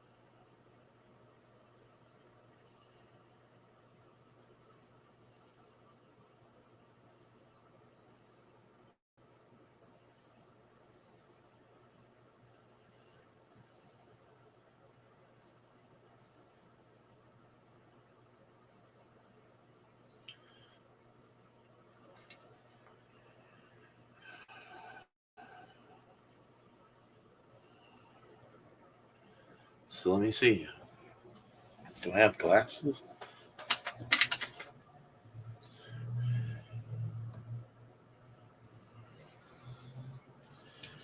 I got some breaking news about the cats.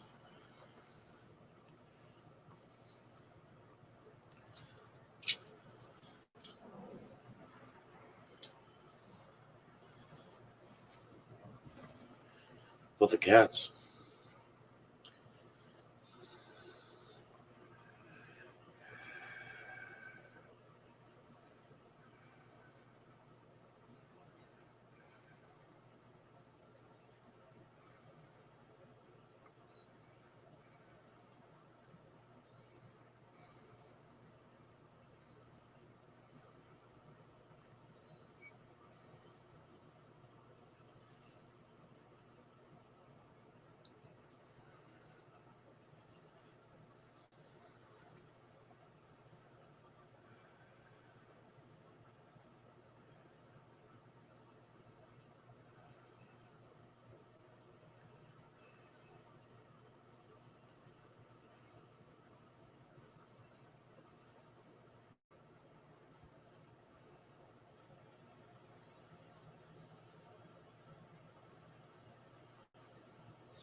The domestic infestation of cats, the domestic cat in Egypt, started in Egypt around 1500 before Christ, BC. God damn.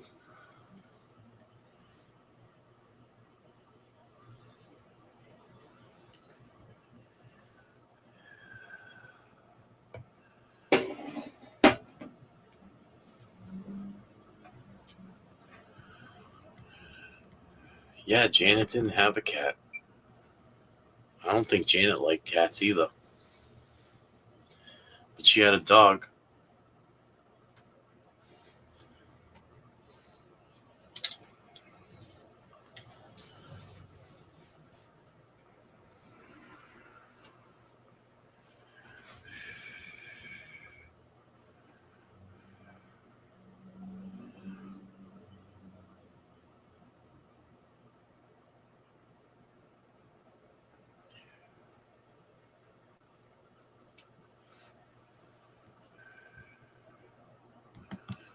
Let me see what we got to. What do we got in the chat here?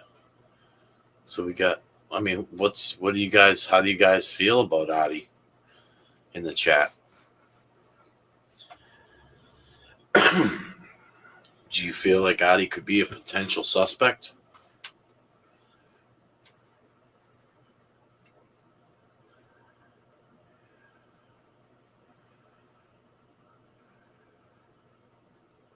No, you're not all getting kittens.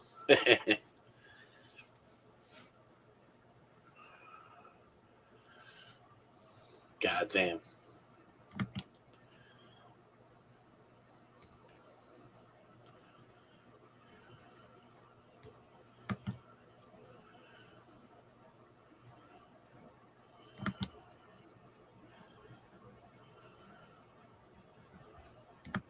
What do we got? Yeah. He should have been. So we got, yeah.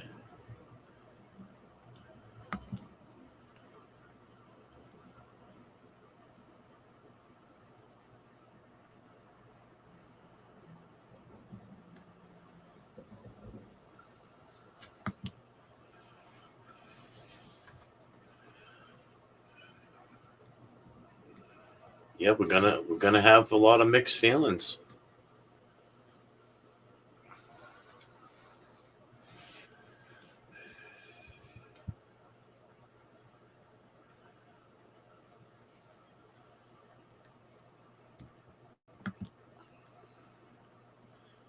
mean, he puts himself there at the house. So there's no getting around that.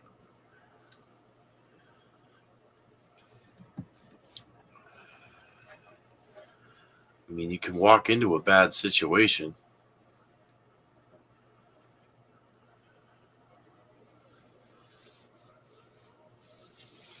I do too, Becky G.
God damn. Shh. It's a blackout.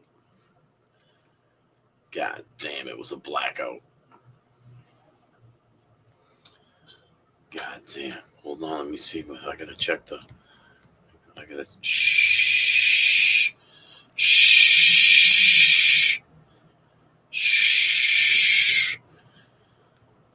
I think I hear a fucking coyote.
It's definitely a coyote.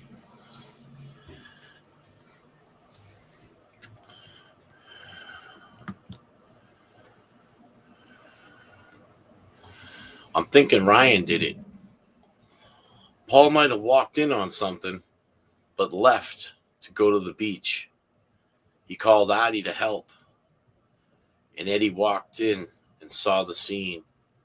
Ryan pulled a knife, threatening Eddie's family. You know?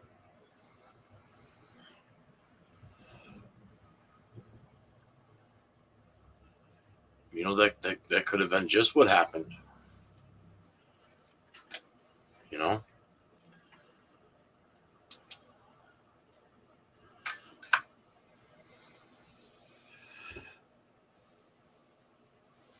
Karen D, you might be onto something there.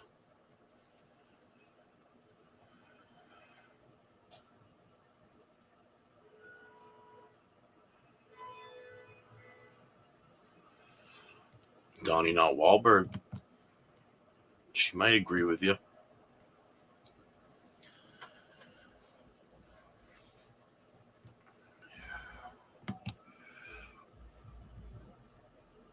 Then Ed was shocked and ran to a confession. Told him to say he got jumped.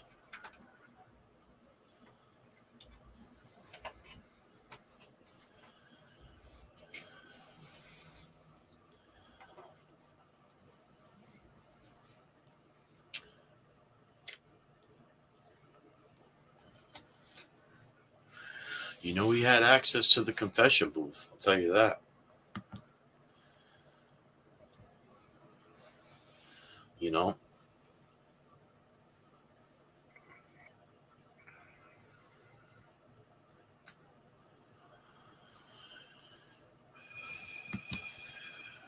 I hear you, Becky G. I hear you.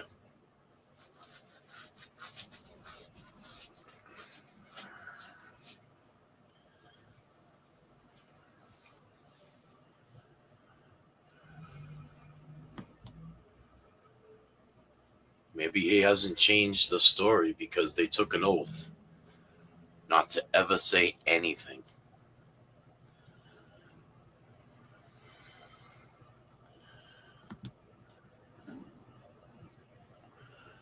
Moxbox 84. Adi comes off as a bully. 30 years back and still a bully today. I agree, Moxbox. I mean, he sticks his nose in everything, you know? It just makes you wonder. It just makes you wonder.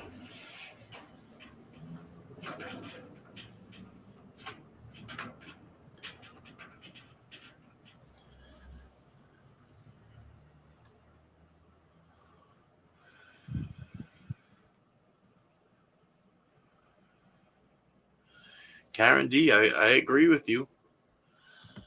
I mean, I'm sure the church was open. You know, most churches are open. Um,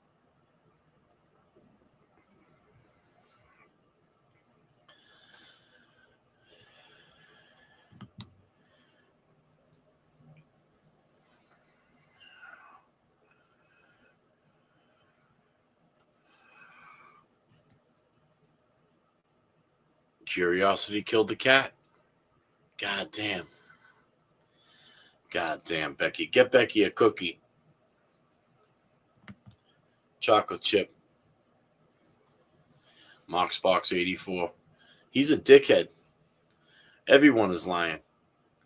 He wouldn't agree to one thing in Margot's book. And I agree. He picks that thing apart. And if he doesn't, whatever he's speaking on, he tries to use it as a reference, as like, so the book said, so the book said.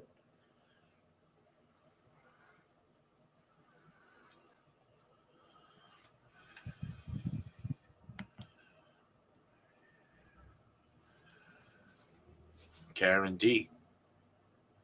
Adi is the type of guy that tries to be hot and to fit in. He likes the attention.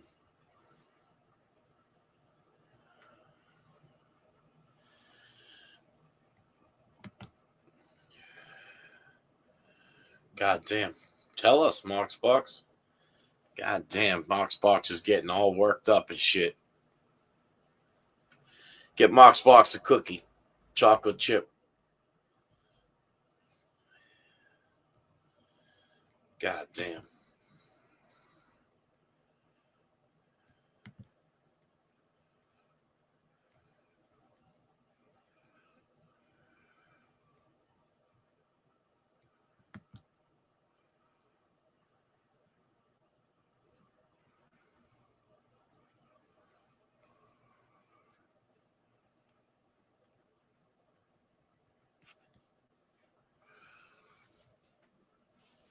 Priscilla.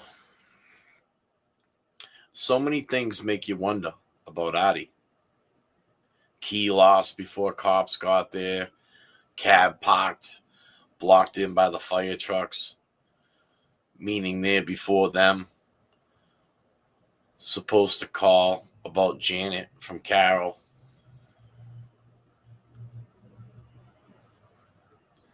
Going back in the house. You're hitting it right on you're hitting the nail on the head, Priscilla. I mean,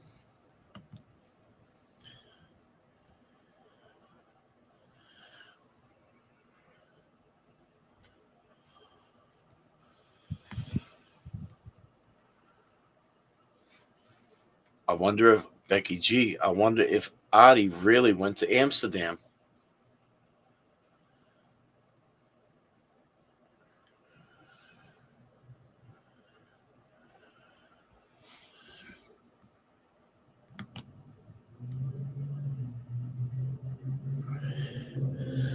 Priscilla saying leave the kids out of it when it was a kid that got put away for life, when so many reasonable doubts. Exactly.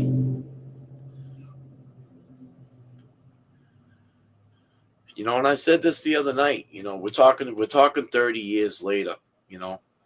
Adi's trying to push the fact that, you know,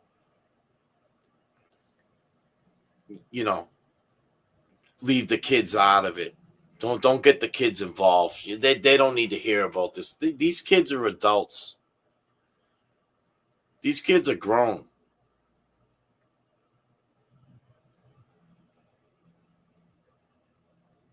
These kids are capable of making responsible decisions right now.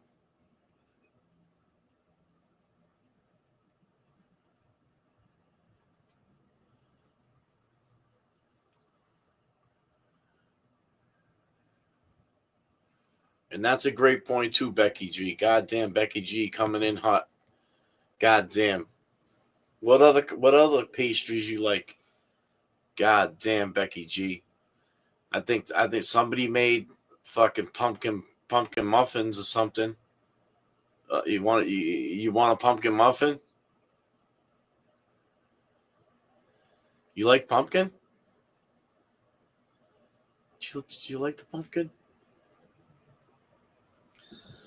Pumpkin donuts. God damn, seasonal.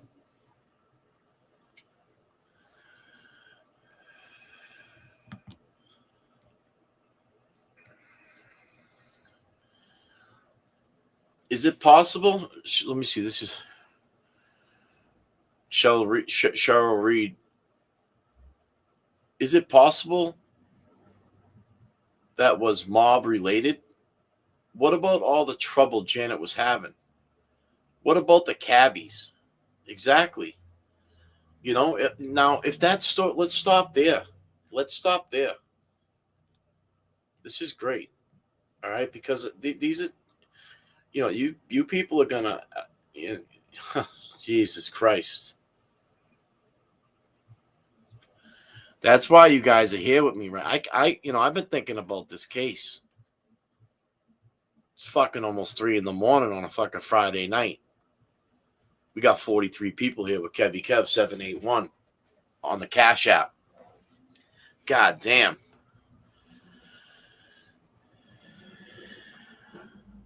What about the cabbies?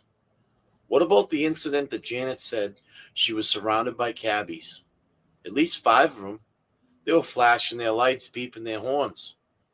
Now, I mean, are there any cabbies still out there that used to work with Artie? Can they vouch for this, that Artie was fucking with her? I mean, all it takes is a fucking breaker 19, breaker 19. Jesus, I think we got somebody calling in. Let me find out.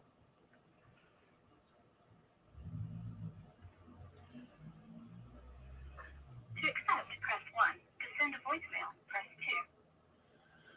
You're live with Kevy Kev 781.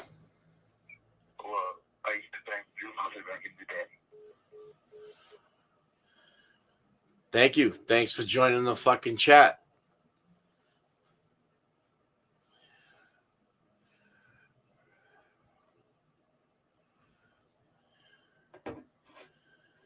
Somebody was up. Somebody heard us talking about chocolate chip cookies.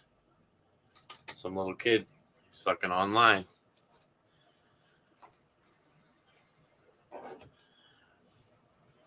You can't have a cookie, buddy.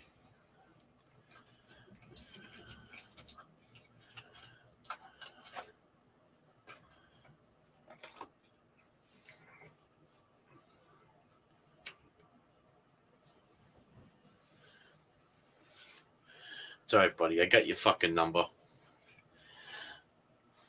I got that reverse shit on my shit. You can't call me fucking with your blocked shit. Your caller ID shit blocked. Tomorrow I'm going to put that shit out here for all these people to call you about fucking 20 times a day. I'm going to post your number tomorrow, bro.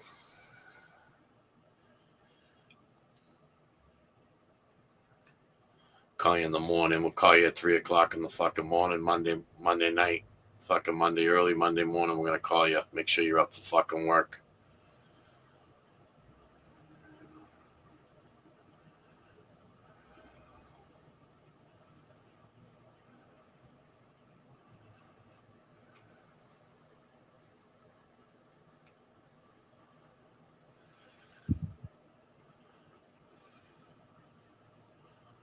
Yeah, Karen, might give him something to think about, though, you know? I don't think his mother would want me calling that early. He sounded real young. Be calling at this hour.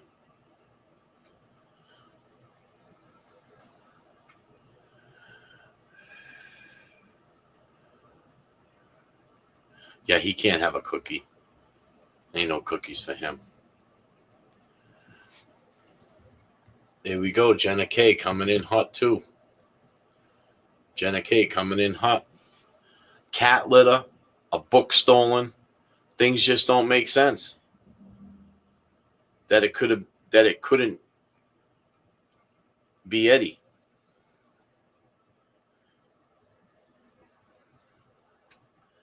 Exactly.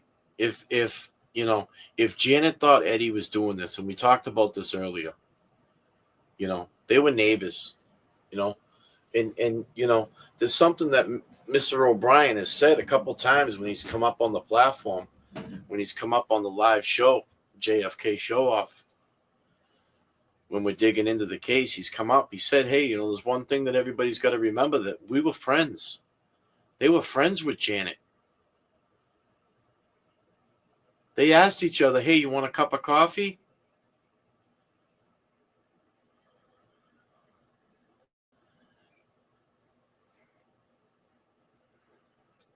I'm sure Mr. O'Brien was like, hey, Eddie, when you're done shoveling the stairs out front for your mother and your sister, make sure you go across the street and help out Janet.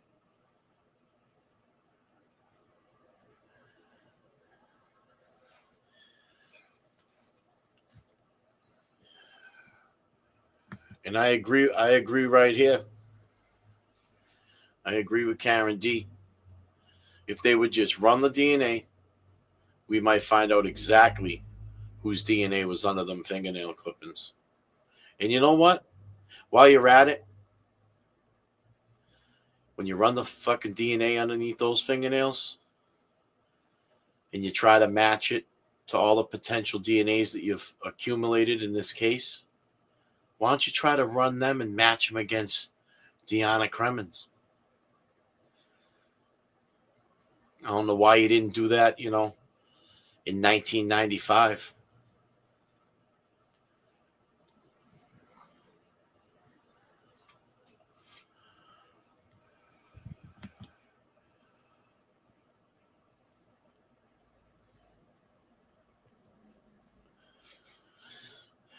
Melanie, that's a great point. Melanie Townsend. She asked Big Ed to talk to Paul when she was having trouble with him. And that's the kind of shit I'm talking about. That's what I'm talking about. They were neighbors. Janet reached out to the O'Briens, especially Big Ed, a couple different times. Hey, can you talk to Paul? Can you at least just have a heart-to-heart with him and tell him, hey, the things that are going on, they just can't be happening. He can't be sneaking out. He can't be climbing up the fucking drain pipe to get in the house.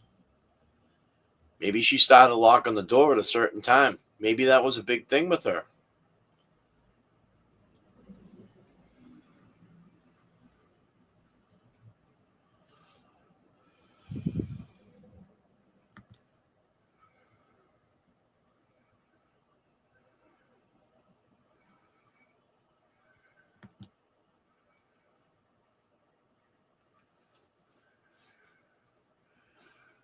And Priscilla, she says that was recently, just 2 days prior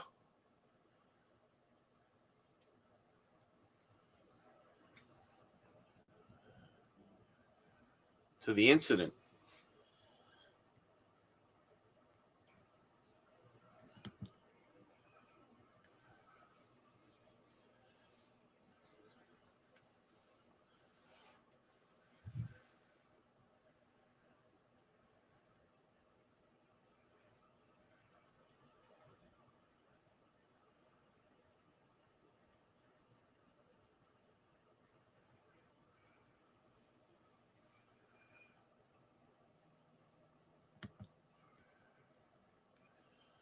The appeal, Karen D., she brought up a point here. The appeal said that Janet's was a hangout spot.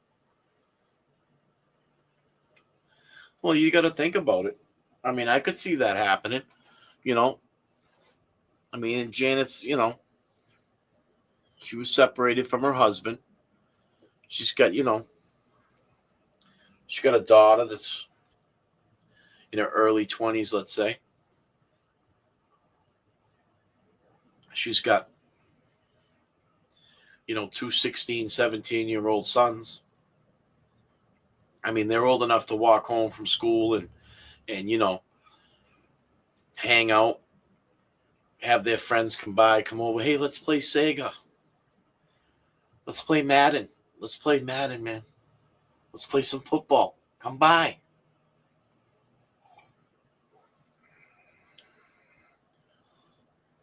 Hold on, we got somebody else calling. To accept, press 1. To send a voicemail, press 2. Hold on, we're going to have to do it. Let it do again. Do it again. Who is it? Call from Donnie. To accept, press 1. God damn, I was just about to hit accept. Is that Donnie not Wahlberg? Call back. We want to hear it. God damn, I got it on silent. I just seen the flasher on the thing. Call me back. If it's Donnie, not Wahlberg. God damn, Donnie. We got more cookies. We got cookies.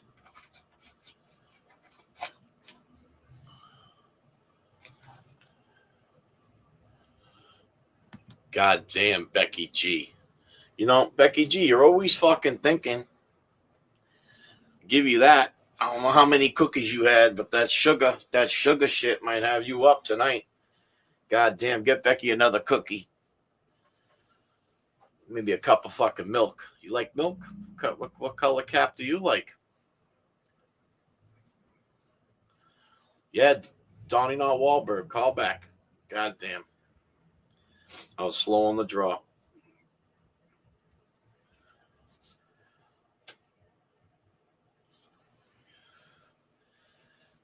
Yeah, me too, red cap.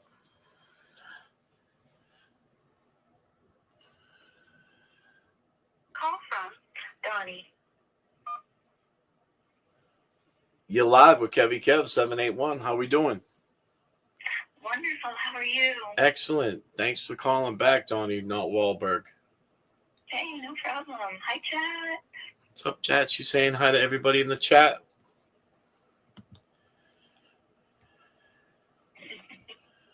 So, how we doing tonight? I know it's a little late. We're in the early mornings of Saturday.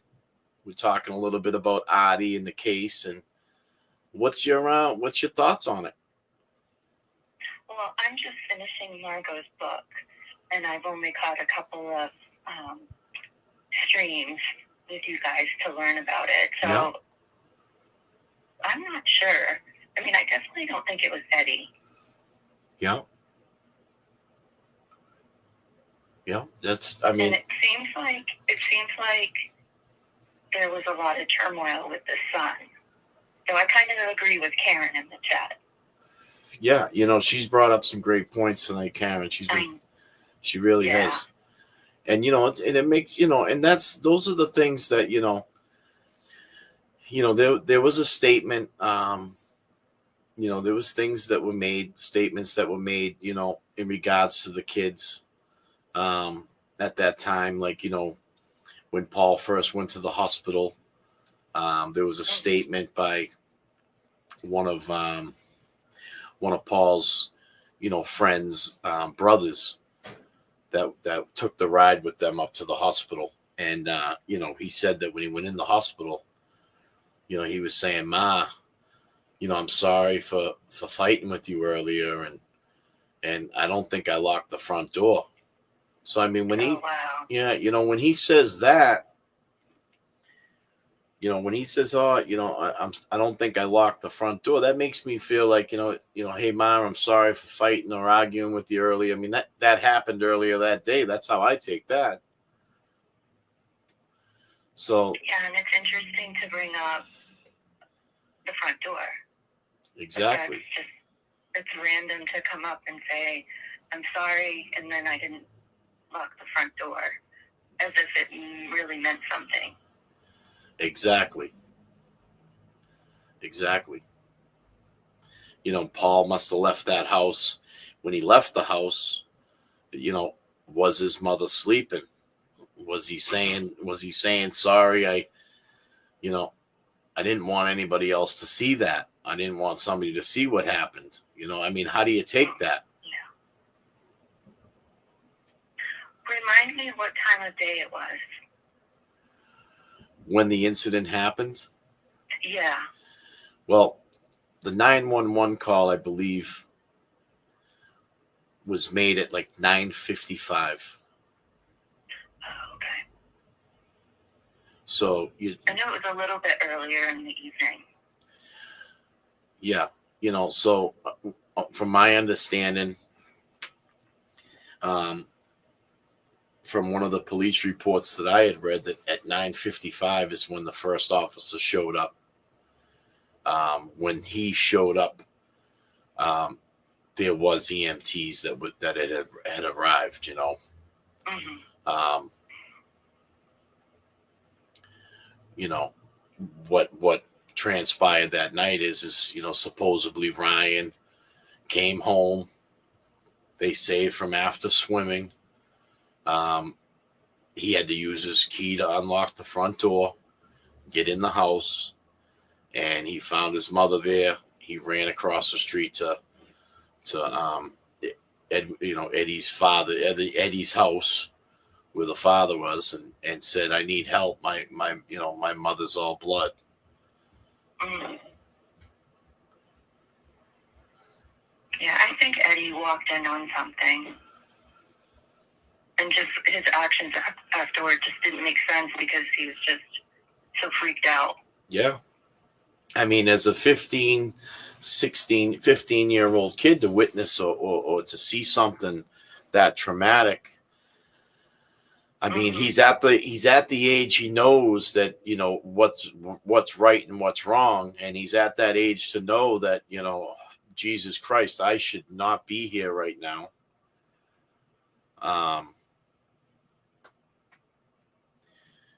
You know, I mean, yeah, I'm sure that he was spooked by that.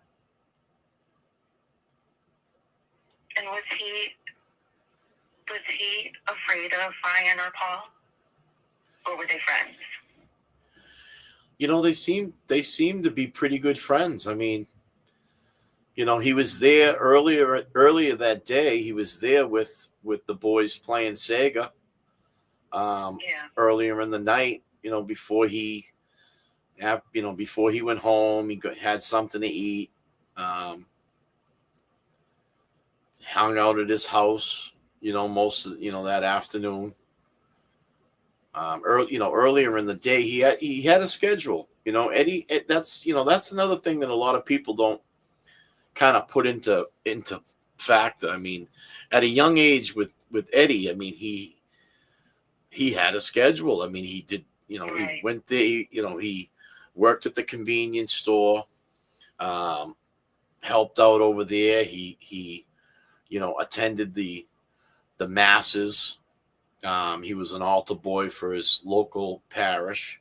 So, I mean, as an altar boy, I mean, you know, there's 3 masses a day, and there's usually a mass held on a Saturday, or, you know, but on a Sunday, I mean, you got a morning mass, an afternoon mass, and you know, communities like that will have a 5 o'clock mass, 6 o'clock mass.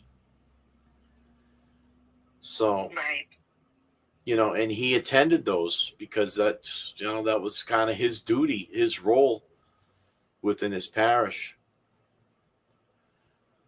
So, yeah, it's just so unbelievable. But then I go back to Artie and what Margot was saying remember when she picked up her daughter from work, and then she felt like there was a cab following her. Exactly. Remember that? Yep. She told her daughter, Danny. Everything is tied together. That's not coincidence. Like, that's just crazy. It is. It is. And that's a great point to make. It's not by coincidence. I mean, these things were happening. And, you know, Gina was aware of it, too, because, you know, the other thing, too, is like a lot of people say that, you know, Janet spent most of the morning over there. Right. And they talked. Gina, I'm sorry. Why am I calling her Margot? Do you mean Gina, the neighbor across the street? Yeah. Yes. Sorry. Yep, that's okay. Sorry, I was getting them mixed up. Margot's book and then Gina. Right. Yep. You know what the you know, from when we interviewed Gina and we talked to Gina, which was great having her on. Hopefully, you know, we can get her back up on the live stream with JFK and Jay Brilliant and myself and James Jackson. Mm-hmm.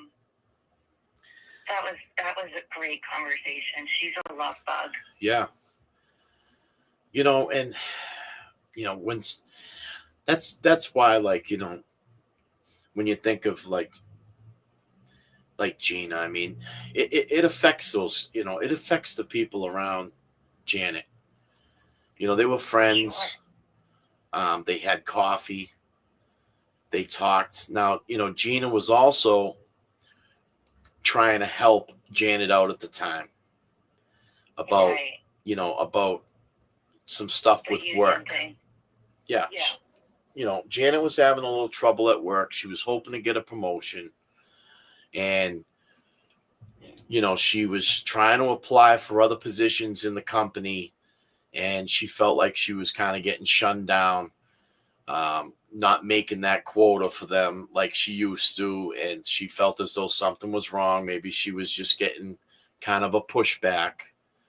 And Gina, I think she worked for a telephone company at the time, and she was good with the union stuff.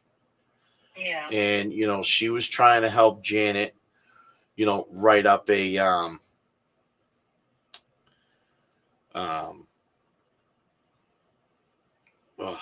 lost my words like here. Well, I think she was afraid she was going to get fired. So I think wasn't Gina helping her with some kind of like rebuttal or?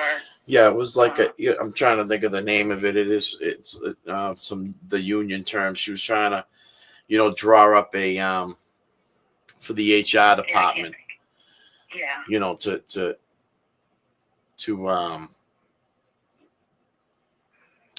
it'll come to me. But she was trying to help her, submit a God damn, it's at the tip of my tongue too.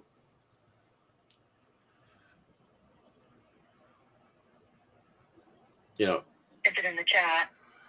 Maybe. What's the word I'm looking for, chat? Help me out here. A grievance. Thank you, Blind Spot. Oh my gosh. Right?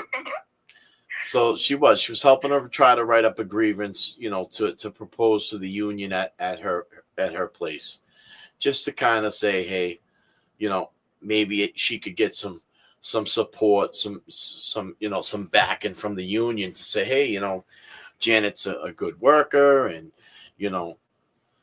and I think Janet was worried about her job and the single mom thing and the divorce that she had gone through, and I mean, on top of that, she's getting things that are moving around in her house, and her car's unlocked, then it's locked. There's windshield washer fluid getting poured on her seat, and kitty litter getting hung from the ceiling in the basement, and her book missing off her nightstand. There was just nightmare. Yeah. And and for her to speak on that, and I mean, it obviously scared her. I mean, she was talking to a friend, trying to, get it off her chest. Like, listen, and we also, we find out that she says, listen, if something happens to me, investigate. And I wonder if she had the heebie-jeebies about Artie. Right? Yeah. I mean, she asked him. She asked. Why wouldn't you finish that sentence, though? Investigate Artie. Exactly. It's just so. Not obviously every crime is going to make sense. No. But this is crazy. It's sad. No, it really is. It really is. And for years, and for all these years to go by, I'm sure that the children, the kids. I mean, that's a traumatic thing to have at 15. 15 and 20 years old, to lose your parents or your mom, and you the next day. I mean, I'm sure those kids didn't want to go back to that house. I mean, I don't know if they ever did. I don't even know if they ever really did, or if they did go back and live there for a few years. I'd really like to find that out. I mean, that's why, it would be nice to have one of those kids come up and speak, just on behalf, regardless whether they're upset or they're confused, or they might have different thoughts now. I mean, I think when people talk about stuff, whether it's good or bad, they're going to get their point across on how they feel, and Mm-hmm. you know, and it helps, you know. Yeah, I wonder what they're thinking now, as we're like talking about it, and there's interviews and streams and whatnot, and it's brought back up. I wonder what they're thinking. Yeah. Yeah, I mean, I hope I hope that they're checking this stuff out. I hope they're at least tuning in a little bit and trying to get an idea of, you know, the dust that's being stirred up, 30 years later about some inconsistencies and Yeah.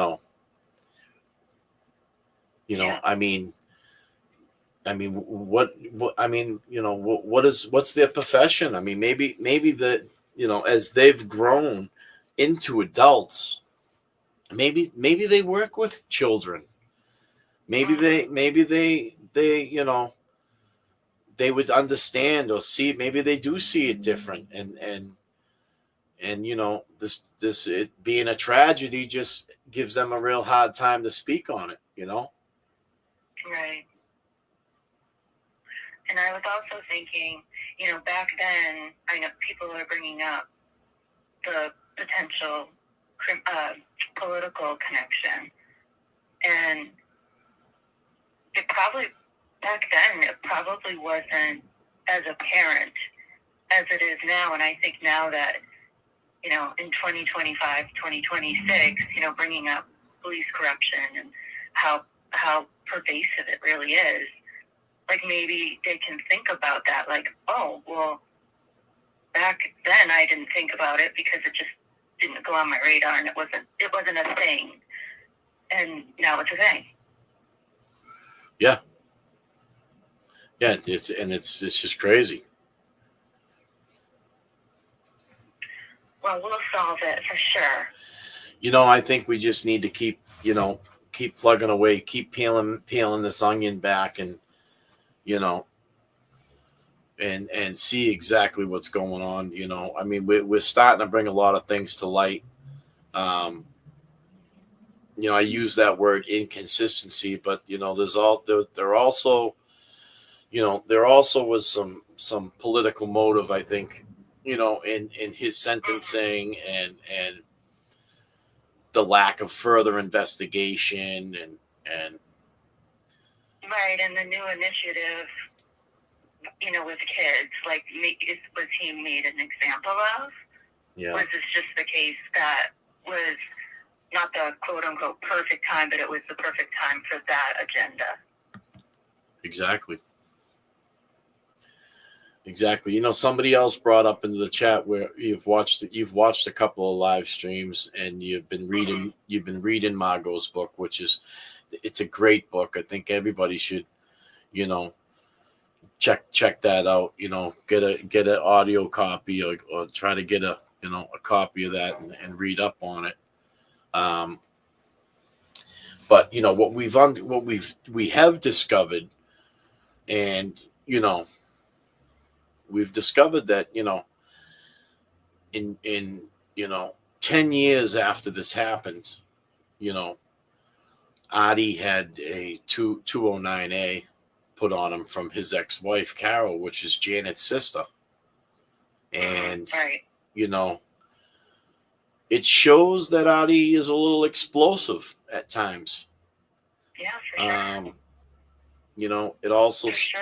It also stated that he had, what she had reported is that he had put a kitchen knife to her throat. Oh. Well, that's not a coincidence either. Well, I mean, that speaks volumes when when you're thinking about somebody that's, at that time, at that state of mind when this was going on with his ex-wife Carol, Yeah. why did it lead to that? Yeah. And then it was definitely a rageful incident, but it's interesting that that's his weapon, allegedly. If we're talking about potential, that knives are the weapon of choice. Like, that's just so, it's odd. Yeah. Yeah, I mean, and it takes a lot of energy and a lot of physical rage, and 90 times. That's a long time. It is. It is. I mean, there was some, there was some hateful drive there. Something had to, there must have been a real hateful drive to do that kind of, assault. Mm-hmm. And when you think about, like, me bringing up the fact that, he did get in some trouble 10 years later, Adi, we think about, the 10 years that Eddie Jr., was in prison. I mean, I mean, if, being in a situation that Eddie was put in, being in jail, being in the facilities that he was put in because of, the political change and the laws being, the laws being put in place for juvenile offenders. I mean, he was thrown to the wolves. You think that he would have any kind of explosiveness, or if Eddie was a very angry person, or if Eddie, right, good point. If Eddie had these tendencies to overreact, or be have a crazy side, you think you would have seen him in the 10 years, the first 10 years. But it seems the only person that crashed out was Adi. So, right. Yeah, that's a good point. I mean, he's held a pretty reputable statue in prison, Eddie. I mean, what it's, I've watched the parole board hearing, his last one. We've gone over some clips, and you can see that, he's looking to help with reform. He's looking to, build communities. He's looking to be that voice that needs to be heard in there to help other prisoners. I mean, that to me is not a psychopath, or to me isn't, a rage-filled kid or a rage-filled man. I mean, there's just, you gotta weigh that stuff out, which, Yeah, I mean, he's not broke, like, he hasn't just been broken down. Exactly. All these years. He's preparing, he's reading, he's researching, he's reaching out. That takes a lot of, forethought, and it just doesn't make sense. It doesn't. It just doesn't make sense. It doesn't. Well, geez, I appreciate the call. I really do. I appreciate the call. I'm probably going to try to wrap this up. I know I'm coming up on the 3-hour mark. Okay, good. I so appreciate the call in, though. I'll tell you, when we get this kind of reaction, whether it's on, my show, or, like I said, the JFK show off, Fuckery Donuts there, James Jackson on the layover. I mean, what's being talked about is everybody's going to base an opinion off, the facts. Mm-hmm. And when we see the missing pieces of the puzzle, and yeah, it just doesn't paint more in tune. It doesn't paint a full picture, Yeah, and people are so much more aware and knowledgeable and in tune about, crime things and how evidence should be. It's just those things that, as you look back, like, why didn't they do DNA? Why didn't they, ask this or interview this person? Because it's logical that it would be done that way today, or hopefully, or you would think it would. Yep. So, well, thank you. Nope. Thank you for calling in. All right. Well, I guess I'll go mop the floor. A little vinegar. Stay away from them cookies.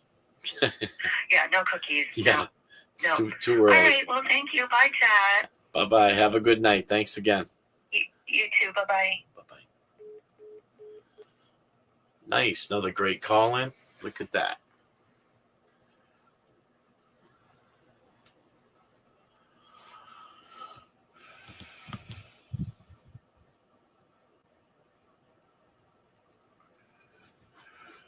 Michigan Rose. The cat story. 30 years later, right? Trying to get ahead of something. You know? It just, yeah, I mean, that there, I mean,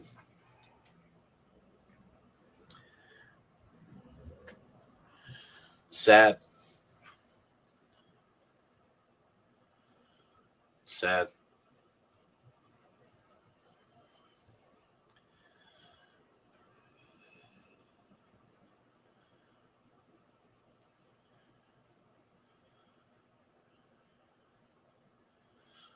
I don't know if you guys heard my cat song. Should I play my cat song? DJ Perfect. I think I can play that shit. You guys want to hear my cat song? For the trolls that have been bouncing around in the chat and shit. Becky G giving it a hell yeah. God damn. She said yes. Gotta get that cat song up there, DJ Perfect. Let me see what I got going on here. Give me a minute. I think it would work if I do this here.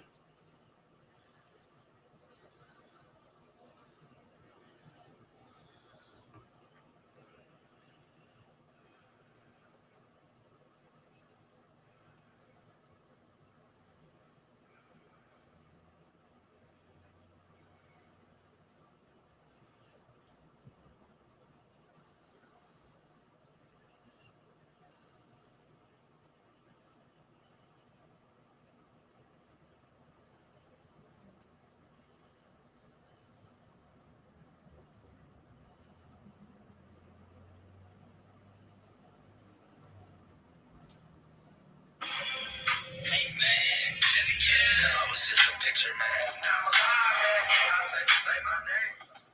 Let's get it. I'm DJ Perfect, just having some fun, talking some shit with Kevy Kev 781. You could talk to this cat, but if you troll, good luck. Do you really think this cat gives a fuck? Yeah, let's break it on down. Let's do it, yeah. Move hands all around. Yeah, let's break it on down. Let's do it, Kevy Kev. Move the hands all around. Yeah, let's break it on down. Let's do it, Kevy Kev. Move the hands all around.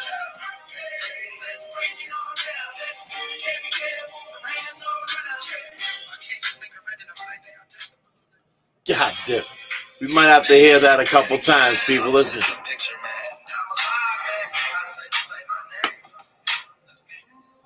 I'm DJ Perfect, just having some fun, talking some shit with Kevy Kev 781. You could talk to this cat, but if you troll, good luck. Do you really think this cat gives a fuck? Okay, let's break it on down. Let's do it, yeah. Move hands all around. Okay, let's break it on down. Let's do it, Kevy Kev. Move the hands all around. Okay, let's break it on down. Let's do it, Kevy Kev. Move the hands all around. Okay, let's break it on down. Let's do it, Kevy Kev. Move the hands all around. I kick a cigarette and upside down. Hey man, Kevy Kev, I was just a picture man. Now I'm alive, man. I say my name. Let's get it. I'm DJ Perfect, just having some fun, talking some shit with Kevy Kev 781. You could talk to this cat, but if you troll, good luck. Do you really think this cat gives a fuck? Okay, let's break it on down. Let's do it, yeah. Move hands all around. Okay, let's break it on down. Let's do it, Kevy Kev. Move hands all around. break it on down. Let's do it, Kevin Kev, move the hands all around. Hey, let's break it on down. Let's do it, Kevin Kev, move the hands all around. What else we got? What else?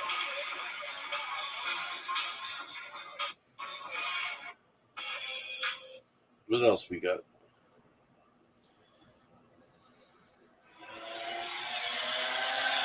Man, this ain't some small time schmo.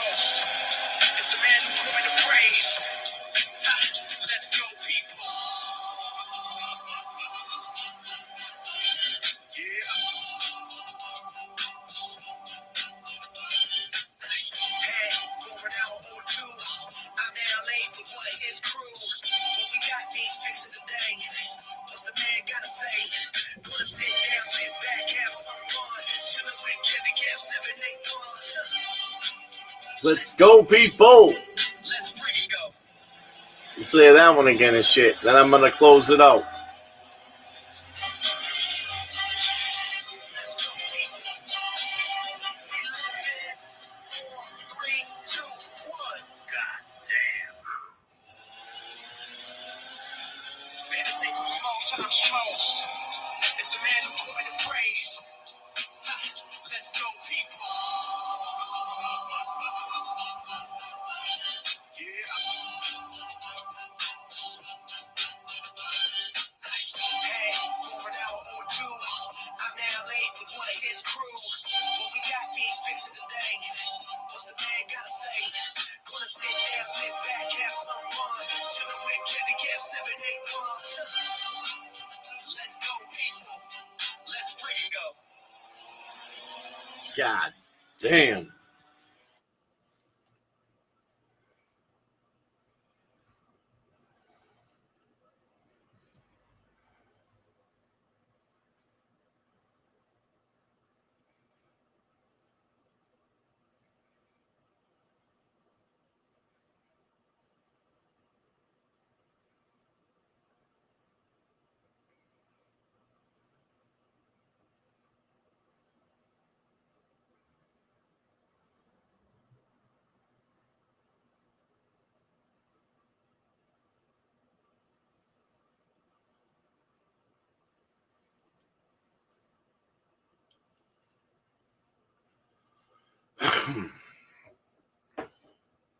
I see somebody up in the chat said that there was it's Officer John O'Keefe's birthday today.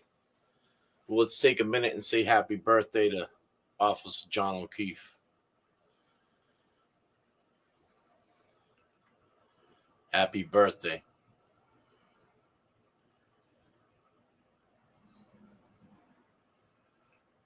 Well, listen, it's been real, people.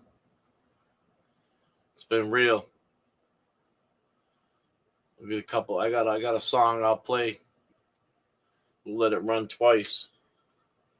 And then I'm out. I appreciate all you people being here with me tonight. God damn, we were baking cookies. We were talking about cleaning Keurigs and fucking household vinegar. We were talking about fucking Adi, the one-man party. Talking about Eddie O'Brien and the corruption, the political spin.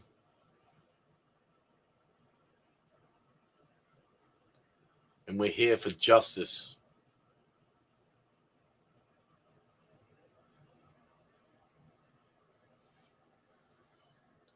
I appreciate all you. I'm going to let this run a couple times and then I'm out. Thank you, people. You guys are all part of the Kevy crew. Throw those ones up. Throw those ones up, people.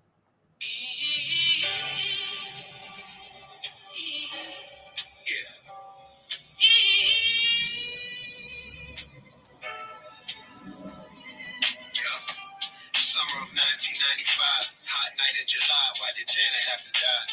This is the story of Eddie, Commonwealth of Massachusetts. The system is petty, juvenile law and politics so deadly.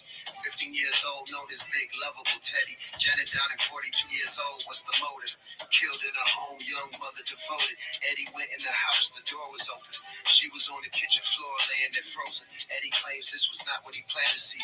A man with a mask grabbed him. Be quiet. I will kill your whole family. Eddie left the house, ran up the street. Around the corner, washed up in the bathroom at Burger King. Janet was stabbed multiple times. Rest in peace. It was a gruesome murder scene. I agree. Eddie went to his work, said he got jumped, but never said a thing. What?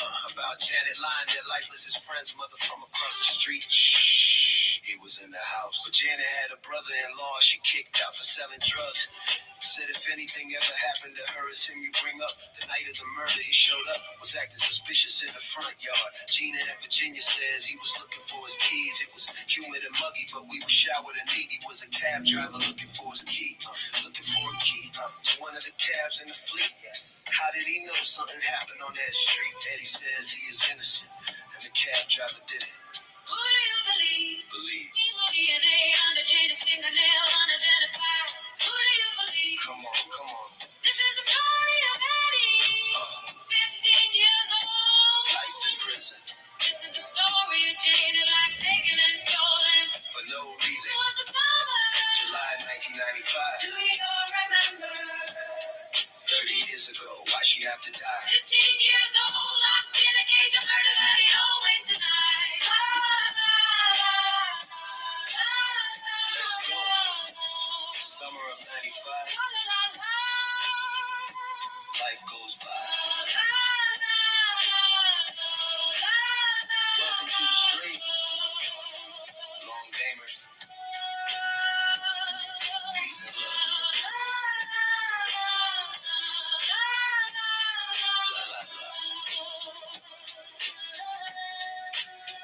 Let's take them back.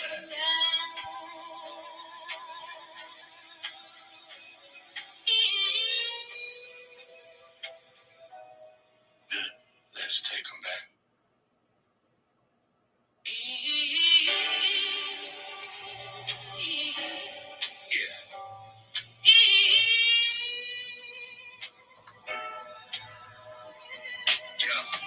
Summer of 1995, hot night in July. Why did Janet have to die? This is the story of Eddie. Commonwealth of Massachusetts, the system is petty. Juvenile law and politics so deadly. 15 years old, known as Big Lovable Teddy. Janet Downing, 42 years old, what's the motive? Killed in her home, young mother devoted. Eddie went in the house, the door was open. She was on the kitchen floor, laying there frozen. Eddie claims this was not what he planned to see. A man with a mask grabbed him. Be quiet. I will kill your whole family. Eddie left the house, ran up the street. Around the corner, washed up in the bathroom at Burger King. Janet was stabbed multiple times. Rest in peace. It was a gruesome murder scene. I agree. Eddie went to his work, said he got jumped, but never said a thing. What? About Janet lying there lifeless, his friend's mother from across the street. Shh. He was in the house. But Janet had a brother-in-law she kicked out for selling drugs. Said if anything ever happened to her, it's him you bring up. The night of the murder, he showed up, was acting suspicious in the front yard. Gina in Virginia says he was looking for his keys. It was humid and muggy, but we were showered and neat. He was a cab driver looking for his key. Looking for a key to one of the cabs in the fleet. How did he know something happened on that street? Eddie says he is innocent, and the cab driver did it. Who do you believe? Believe. DNA under Jada's fingernail, unidentified. Who do you believe? Come on. This is the story of Eddie, 15 years old. Life in prison. This is the story of Jada, life taken and stolen. For no reason. It was the summer. July 1995. Do you remember? 30 years ago, why she have to die? 15 years old, locked in a cage of murder that he always denied. Let's go. Summer of 95. Life goes by. Welcome to the street. Long gamers. Peace and love.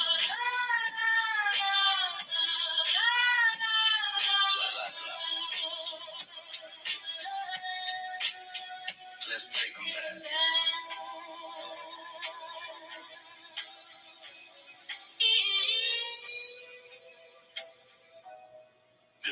Let's take them back. Good night, people. Have good day tomorrow. I'm out.